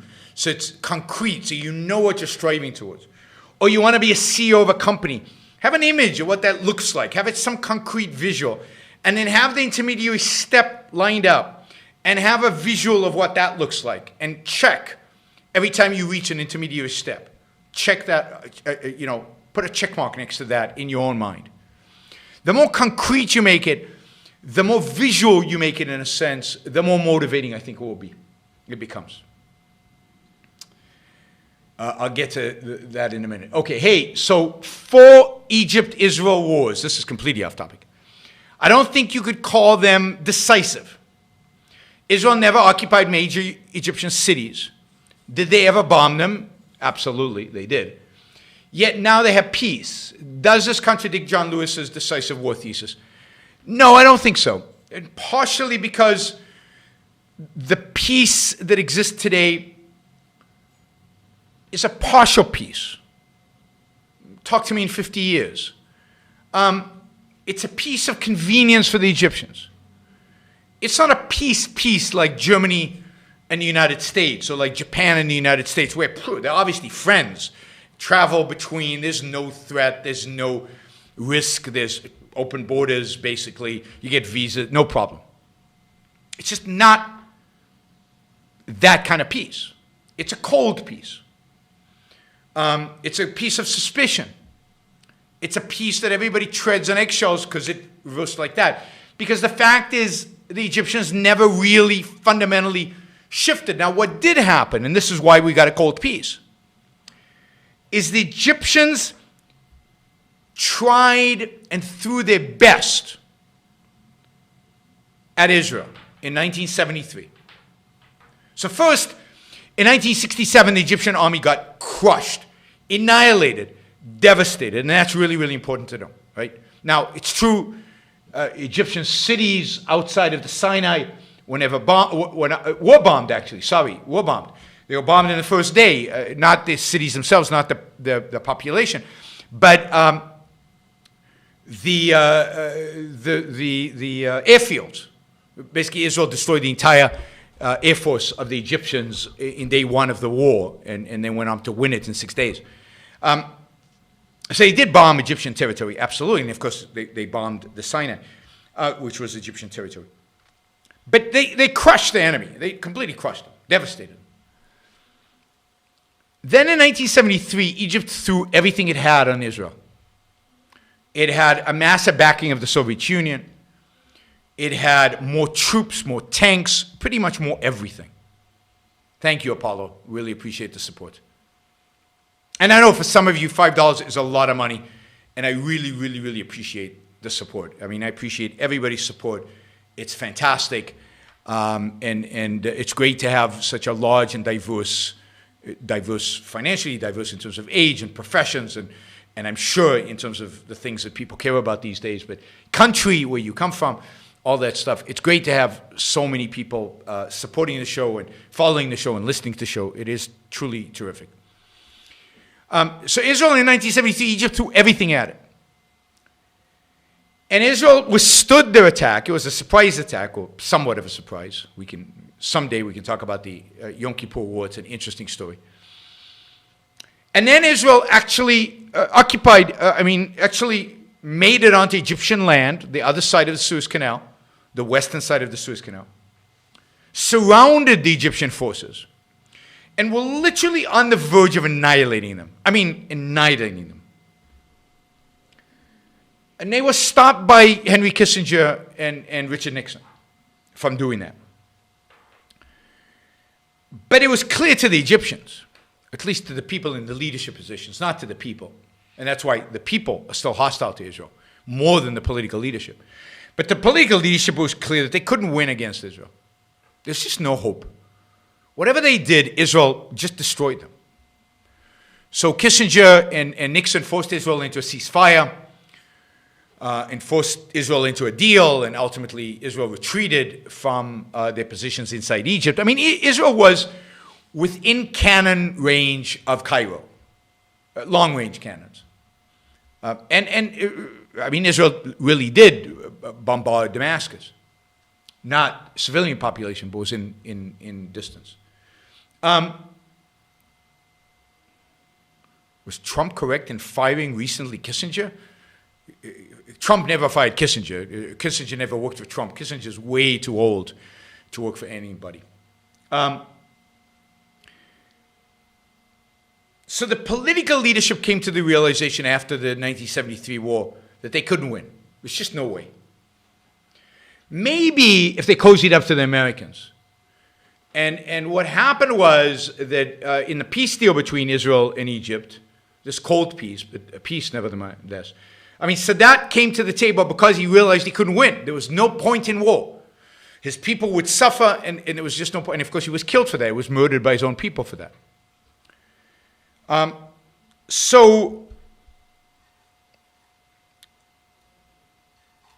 Where was I?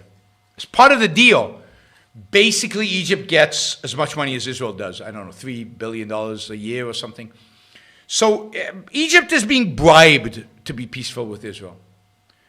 And they're afraid not to be peaceful with Israel because they just don't want to be in a position where they get crushed again.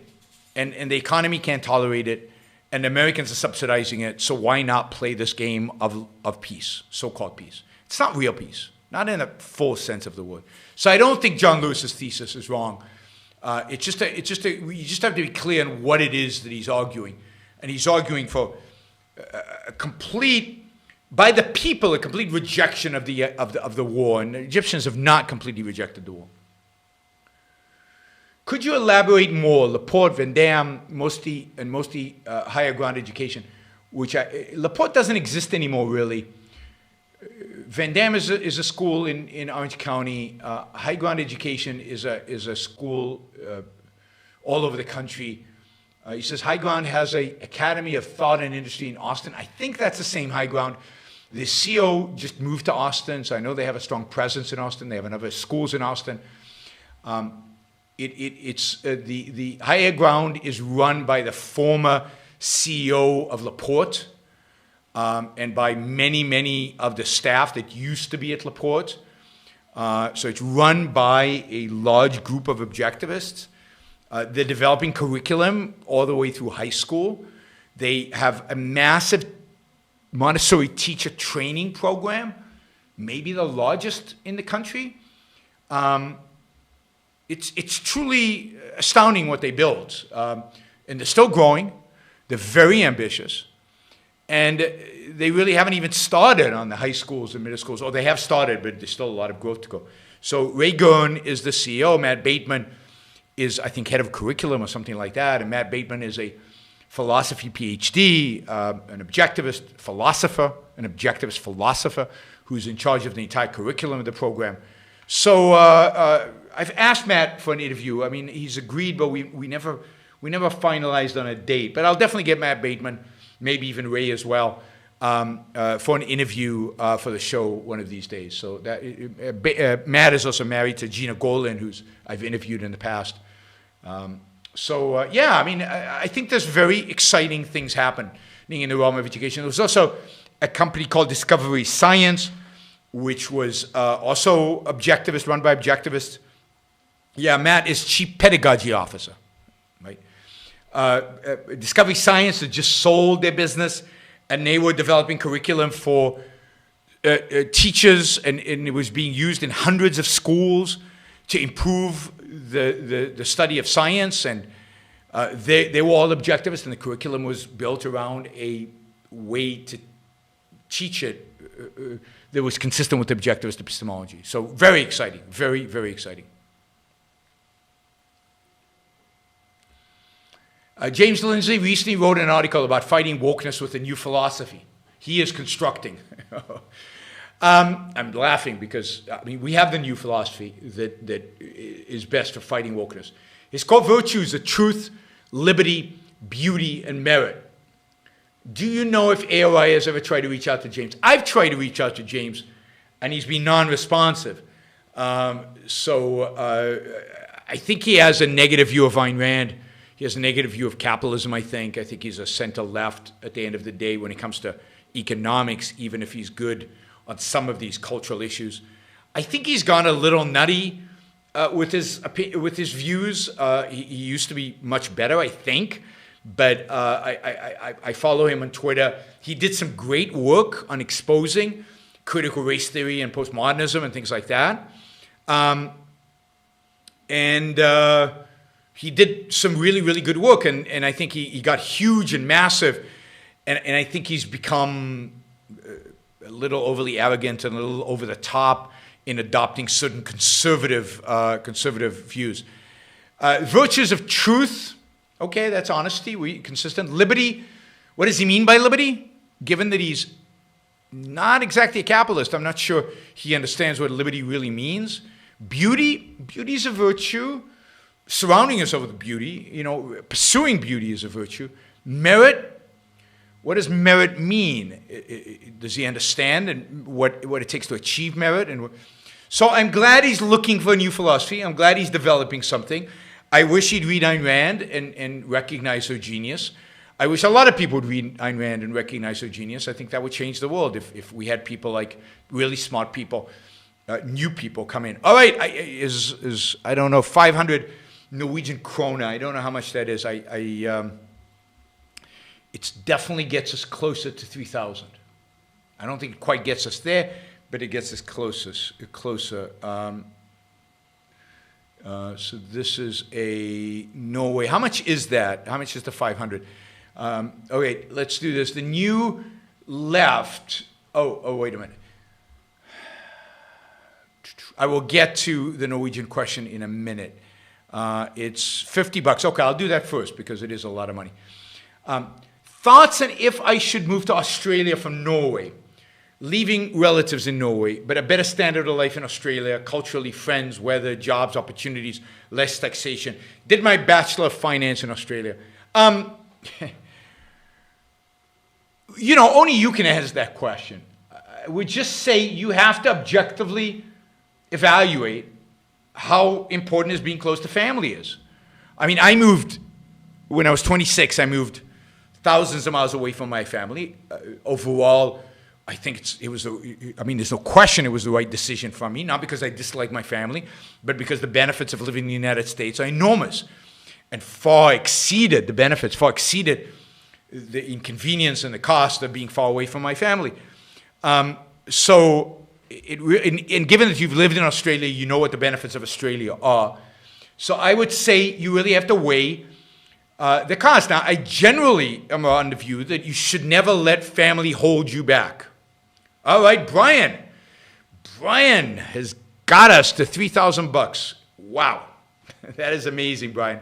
Thank you. All right, I'm going to do Yaron Brook's Rules for Living because of Brian. He came through.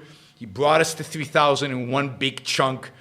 And because of that and because of all of your efforts, I'm going to do that. I hope you don't regret it. I hope you find it interesting. I hope Brian finds it worthwhile. But we will do that. That is so cool. Thank you. We're $3,006. And Daniel still owes us money. So we're actually a little bit higher than that. So that is truly fantastic. Thank you, guys. You are the best. You're amazing. It's not even New Year's Eve, and we're getting close to those kind of numbers. No, I'm not going to give you the $3,000. Jesus, McClintic Sphere. Where did he come from? Yeah, so I wouldn't let family hold you back. I mean, I'm not talking about a wife. I'm not talking about chosen family. I'm talking about blood family. Blood family should never hold you back. You should pursue your values, pursue your dreams, pursue the best quality and standard of living and career that you can. Absolutely. And if that's in Australia, go to Australia. You know, today, there are probably direct flights on Finnair, and, they're fairly comfortable, and it's not too bad. And if you only see your family once or twice a year, it's not terrible. You can Zoom with them however often you want. Right? Yeah, Australia is amazing, other than COVID. Don't go there during COVID. They become fascist with COVID. All right, Yaron, I got my liberal wife to watch 20 minutes of the show tonight. I think it's a small victory. Thanks for the show. Absolutely. Small victories. That's how we move forward. Small victories. One mind at a time. One mind at a time. The Pilgrims and Puritans were refugees from the Enlightenment. Now American Puritanism, anti-clergy, collective, equity, Me Too, anti-energy, not anti-clergy, anti-energy, collective, equity, Me Too, disminding in schools, etc., is worldwide. What place in the world is most likely to resist and restart civilization? I don't know. It's so very hard to tell. Look, I mean, the fact is that with all the problems that Asia has, Asia doesn't have a lot of this nonsense. There's no Me Too. There's no equity. This equity stuff. There's some racism, but it's not kind of leftist racism like we have here. They don't tolerate the bullshit. Many people in Asia are focused on hard work and making a living and being successful and achieving things and focused on merit and success in school and engineering and science and math. And right now, it's a younger population. I think to a large extent that's where the action is. But it's also very family-centric. It's also very collectivist in its own way, and it's dominated by China. And China is the most exciting place, but also the most scary place at the same time. Thank you, Haji's wife. Haji's, I guess. Thank you, I appreciate it. Absolutely, everything helps. Everything helps. $20 is significant. It's not nothing. Oh, there's another James Lindsay. James Lindsay is being savaging postmodernists as of late. What do you think of his arguments? I think some of them are good. Some of them are not so good. He doesn't have a positive ideology. He doesn't have a strong defensive reason. He doesn't have a strong philosophy to fall back on. He can criticize, but what does he stand for? And it's good that he's developing his own philosophy. I think that means that he recognized in himself that there is a void. But is his philosophy going to be any better? Is his philosophy going to be sustainable? You know, postmodernism didn't come out of nowhere. It is a response to the weakness of philosophy for the last 200 years. Will Lindsay's philosophy be better? Will it be more sustainable? Will it add to what we have from the Enlightenment? Because we need to add to it. That's what Ayn Rand does. I mean, not just add, restructures it and improves it dramatically. The new left routinely calls anyone standing up for capitalism too loudly a bigot. As a tactic, do you think you've been able to thread the needle? As a tactic, do you think you've been able to thread the needle? I don't know. I mean, what I do is they call me a bigot is I point out to them that they're bigots. That indeed it's exact opposite. That they're the ones who view everything through the lens of race. That I indeed don't care one iota about race. Have no interest in race. And that by a proper definition of racism, they are the racists. I don't think it works on them, but I think it works on the audience in terms of concretizing to them what's really at stake and what the issues really is. Got any LaRouche stories? LaRouche stories. Do you remember LaRouche? LaRouche was this crazy conspiracy theory leftist who ran for president of the United States as a Democrat every election in the 2000s, I think in the 90s as well. Lived in Germany, had a German wife, had all, just a weird guy, had a whole cult surrounding him. Anyway, there's a period in the 2000s, in the mid-2000s, where they decided, the LaRouchian cult decided I was the enemy of civilization, and they started following me and harassing me and Lyndon LaRouche, and going to my lectures and disrupting them. And once at a lecture that Gina Gorlin organized for me at Tufts University when she was a student there, I gave a lecture, something on foreign policy, I can't remember exactly. And like 15, 20 minutes in, like 6 or 7 people stood up and started singing, a cappella, beautiful voices, singing. I couldn't speak. And I sat there and I listened. I said, yeah, it's pretty cool voices. You guys are getting entertainment, the audience getting entertainment above and beyond. And the police wouldn't, they were disrupting the talk, and it took a long time for the police, the guards who were there was security there because we knew they would be disruptive, to do anything about it. But ultimately they were asked to leave, and something I think were dragged out, and they left, and we continued. Later on, and this will be my last LaRouche story, they, in University of California, Irvine, they basically, they came in large numbers. They sang, they tried to swarm the stage, they brought big pieces of meat, which they tried to throw at me. But this time, the Irvine police were really tough. There were a lot of police there. I always had great security on the Irvine campus. And they basically shut them down. They had them in handcuffs, they had them on the floor. I think 6 of them spent the night in jail. And basically, they never bothered me again. They never bothered me again because they were arrested, and that was it. So those are my LaRouche stories from the times before Antifa, when I was hounded by the LaRouche cult. All right.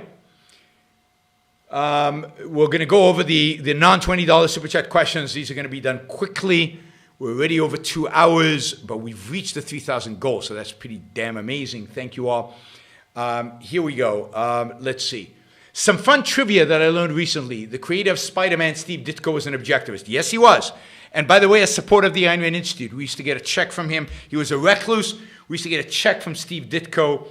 He died a couple of years ago. Used to get a check like clockwork, you know, once a year, I think it was, or once a month, something like that. It was always cool to open a check from Steve Ditko, given how famous and successful he was. What's your favorite trial movie?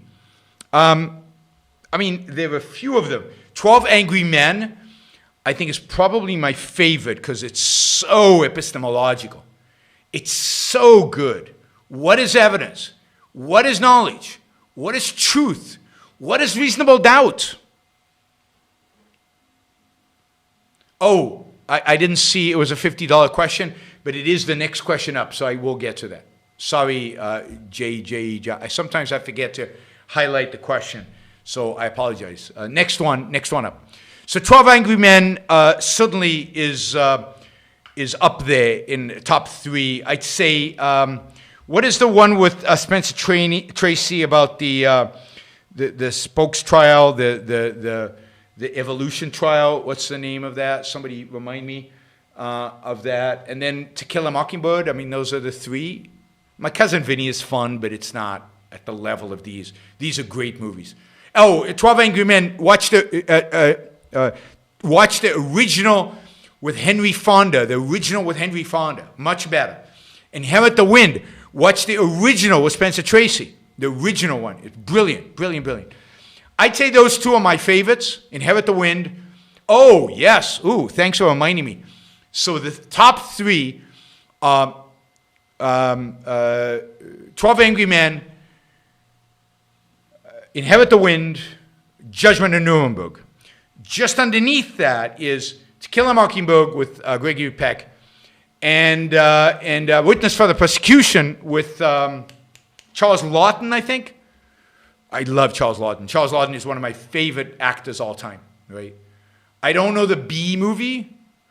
My Cousin Vinny is fun, but it's not great. Not great at the level of the original 12 Angry Men and the level of the original Inherit the Wind. Those are great movies. QB7 is good. Definitely a good movie. Maybe rung number 3, right?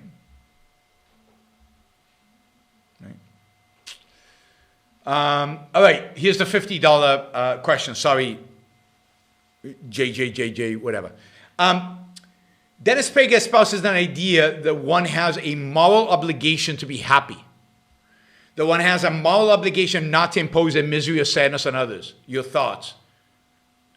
No. You have a moral obligation. The only moral obligation you have is to live and to strive towards happiness. You can't have a moral obligation to be happy.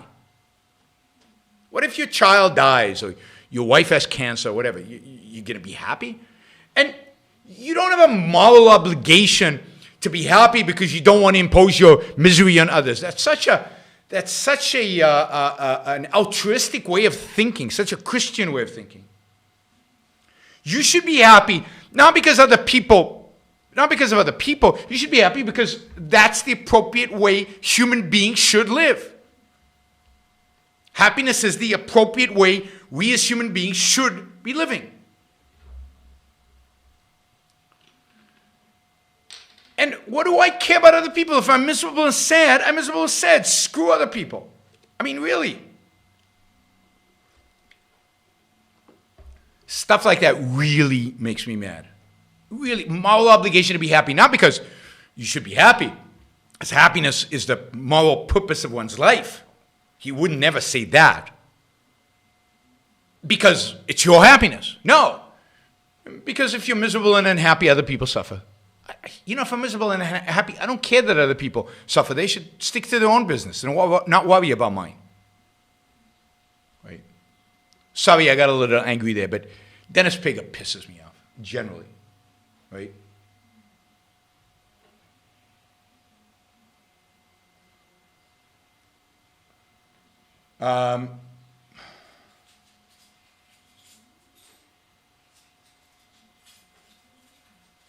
So it's,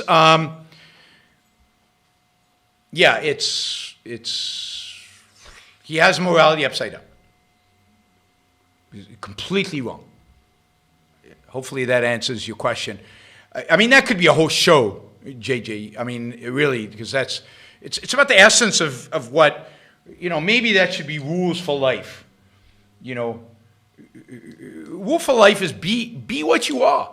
If you're miserable, you're miserable. I mean, make sure that there's an objective reason for being miserable. Something bad might have happened to you that justifies being miserable. No, you've got a duty to other people not to be miserable. Really? I don't have a duty to other people to change, to force myself not to feel what is appropriate for me to feel right now. That's so anti-individualist. It's so anti-self. It's so deeply altruistic. All right. Quickies. Pelosi thinks no sacrifice is too great if it helps the leftist agenda. I guess so. Yeah, I mean, I don't think she thinks. That's the problem. She doesn't think. The new left routinely calls anyone standing up for capitalism. Oh, we did that already. Not surprised you're making a lot of money on 420. No wonder Chad is so generous today. Have you ever tasted the devil's lettuce? I have no idea what he's talking about. Race seems not to matter in films set in ancient times, like in Bible films. In Spartacus, black gladiators received equal treatment to the whites. I mean, color, skin was not really an issue. Slavery was more an issue of who won the war, who lost, who owed money and couldn't pay for it. It's only, race is an invention of the 18th and 19th centuries. It's tragic because there is no such thing as race. Who cares? I tried to become a supporter on your website last night. I was unable to. I got an invalid amount message every time I put in 252. I don't know why that is. If you have a problem, send me an email, yaron@yaronbrookshow.com. If you can give me a screenshot, that would be great. That would be great.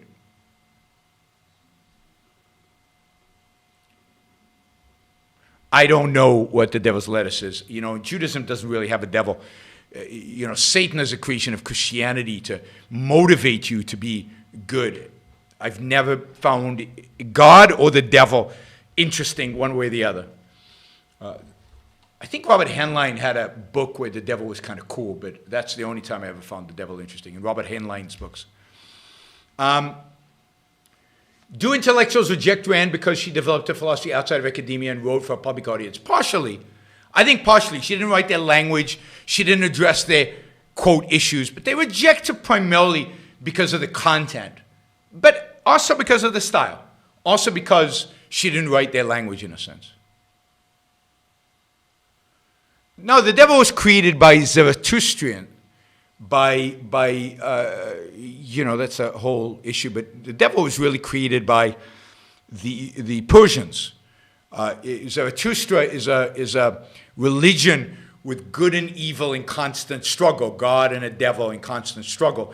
And the Christians really took, like they took from the pagans, like they took from everybody, everything. They took it from the Zoroastrians. Devil's lettuce is a euphemism for marijuana. Oh, well, there you go. I'm a boomer, not a stoner. I'm a boomer, so I don't know this kind of stuff. I grew up in Israel. We didn't do sex, drugs, and rock and roll. We kind of caught up on the sex stuff, but I never got drugs, and I only got a little bit of rock and roll. So I never really got drugs. I tried marijuana when I was 15. I didn't particularly like it. And I didn't see the point, and I didn't see what it was about, and I've never tried it since. I tried it once when I was 15, and that was it. Very late contribution to the Studios Fund. Thanks. A random question. Can you describe the connection between a culture's dominant ideas and fashion trends? God, that's not fair. I don't know. That's like a question you have to ask for a show. My guess is that there are connections. I don't know that I could articulate what they are exactly.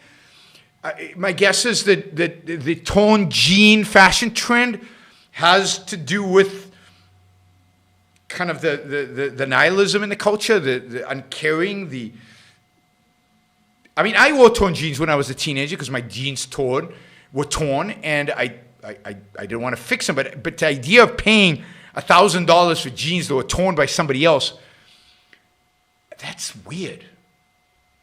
It's weirder than weird. I don't know what to make of it. So I think it has to do with that. But that's a question I really have to give some thought to. I can't do it on the fly. I apologize. What do you think of Kroger Groceries closing stores rather than being forced by the local government to pay their workers higher wages? I thought it was a little reminiscent of Atlas Shrugged. Absolutely. That's what's called going GALT. Good for them. I wish businessmen did more of that. We're going to leave. You want to do that? We're leaving. We're going somewhere else. Okay, guys. If businessmen did more of that, the world would change. Thank you, guys. If I had an acid experience, I would tell you about it. I haven't had an acid experience. Don't expect to have an acid experience. Don't think that'll happen. I am off tomorrow. I'll see you all again on Thursday. Either Thursday or Saturday, we'll do the Yaron Brook Rules for Life. This was I really enjoyed this. Thank you for the wonderful chat. Thank you for the amazing contributions. I set a goal of 3,000. I had a feeling we'd get to it, but it's still surprising and amazing to me that I have so much support from you guys. So I really, really appreciate that.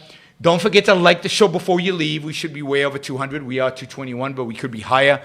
Don't forget to subscribe to the show if you're not a subscriber. Don't forget to share the show if you like the show. And of course, become a monthly contributor. I really would appreciate that. That is the best. If you can become a monthly contributor, you can do that at yaronbrookshow.com/support. If for some reason the site's not working, you can always go to Patreon or Subscribestar. Those work well. Thank you, Daniel. Thank you to all of you. $3,026.93. That is the second best fundraising night we've ever had. That is fantastic. That means I'm going to buy the camera next week because, you know, the camera plus lens is a little less than that, but it's close. But I'm buying a really good full frame camera with a high quality lens. We'll have the best possible quality picture, given that I know how to set the camera up, but I'll learn on YouTube. Thank you guys, and I'll see you all in 2 days. Cool. Bye, everybody. Oh, thank you, John, for doing the match. And happy birthday. Buying a Sony. I'm thinking of buying a Sony, what are they called? Something 7C. Thanks, Lyran. A Sony 7C. If anybody has some knowledge about this, yeah, it's a 4K camera. The camera I have right now is 4K. But it's a full frame SLR Sony 7C with a I don't know what kind of lens. If anybody has suggestions in terms of lens and camera, particularly lens, a good Sony lens that would be appropriate for this, for what I do here, right? Simple video, just straight on. If you have a good camera with a green screen behind me, if anybody out there is an expert on photography and this stuff, videography really, then let me know what lens you think I should buy. But that would be great. Don't forget, it's not more likes than viewers, because viewers come and go. We probably had, I would guess we had 700 people watching the show over the last 2.5 hours. Over 700 people, 220 likes.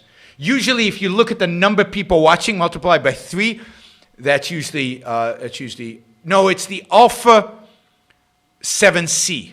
It's a Sony Alpha 7C without the 2. It's a new camera, just came out last week. It's a mirrorless. It's definitely mirrorless. Right? Anyway, anybody have suggestions about a lens, let me know. Thanks, everybody. Thank you, John. Thank you for all the people who supported the show. Thank you for everything.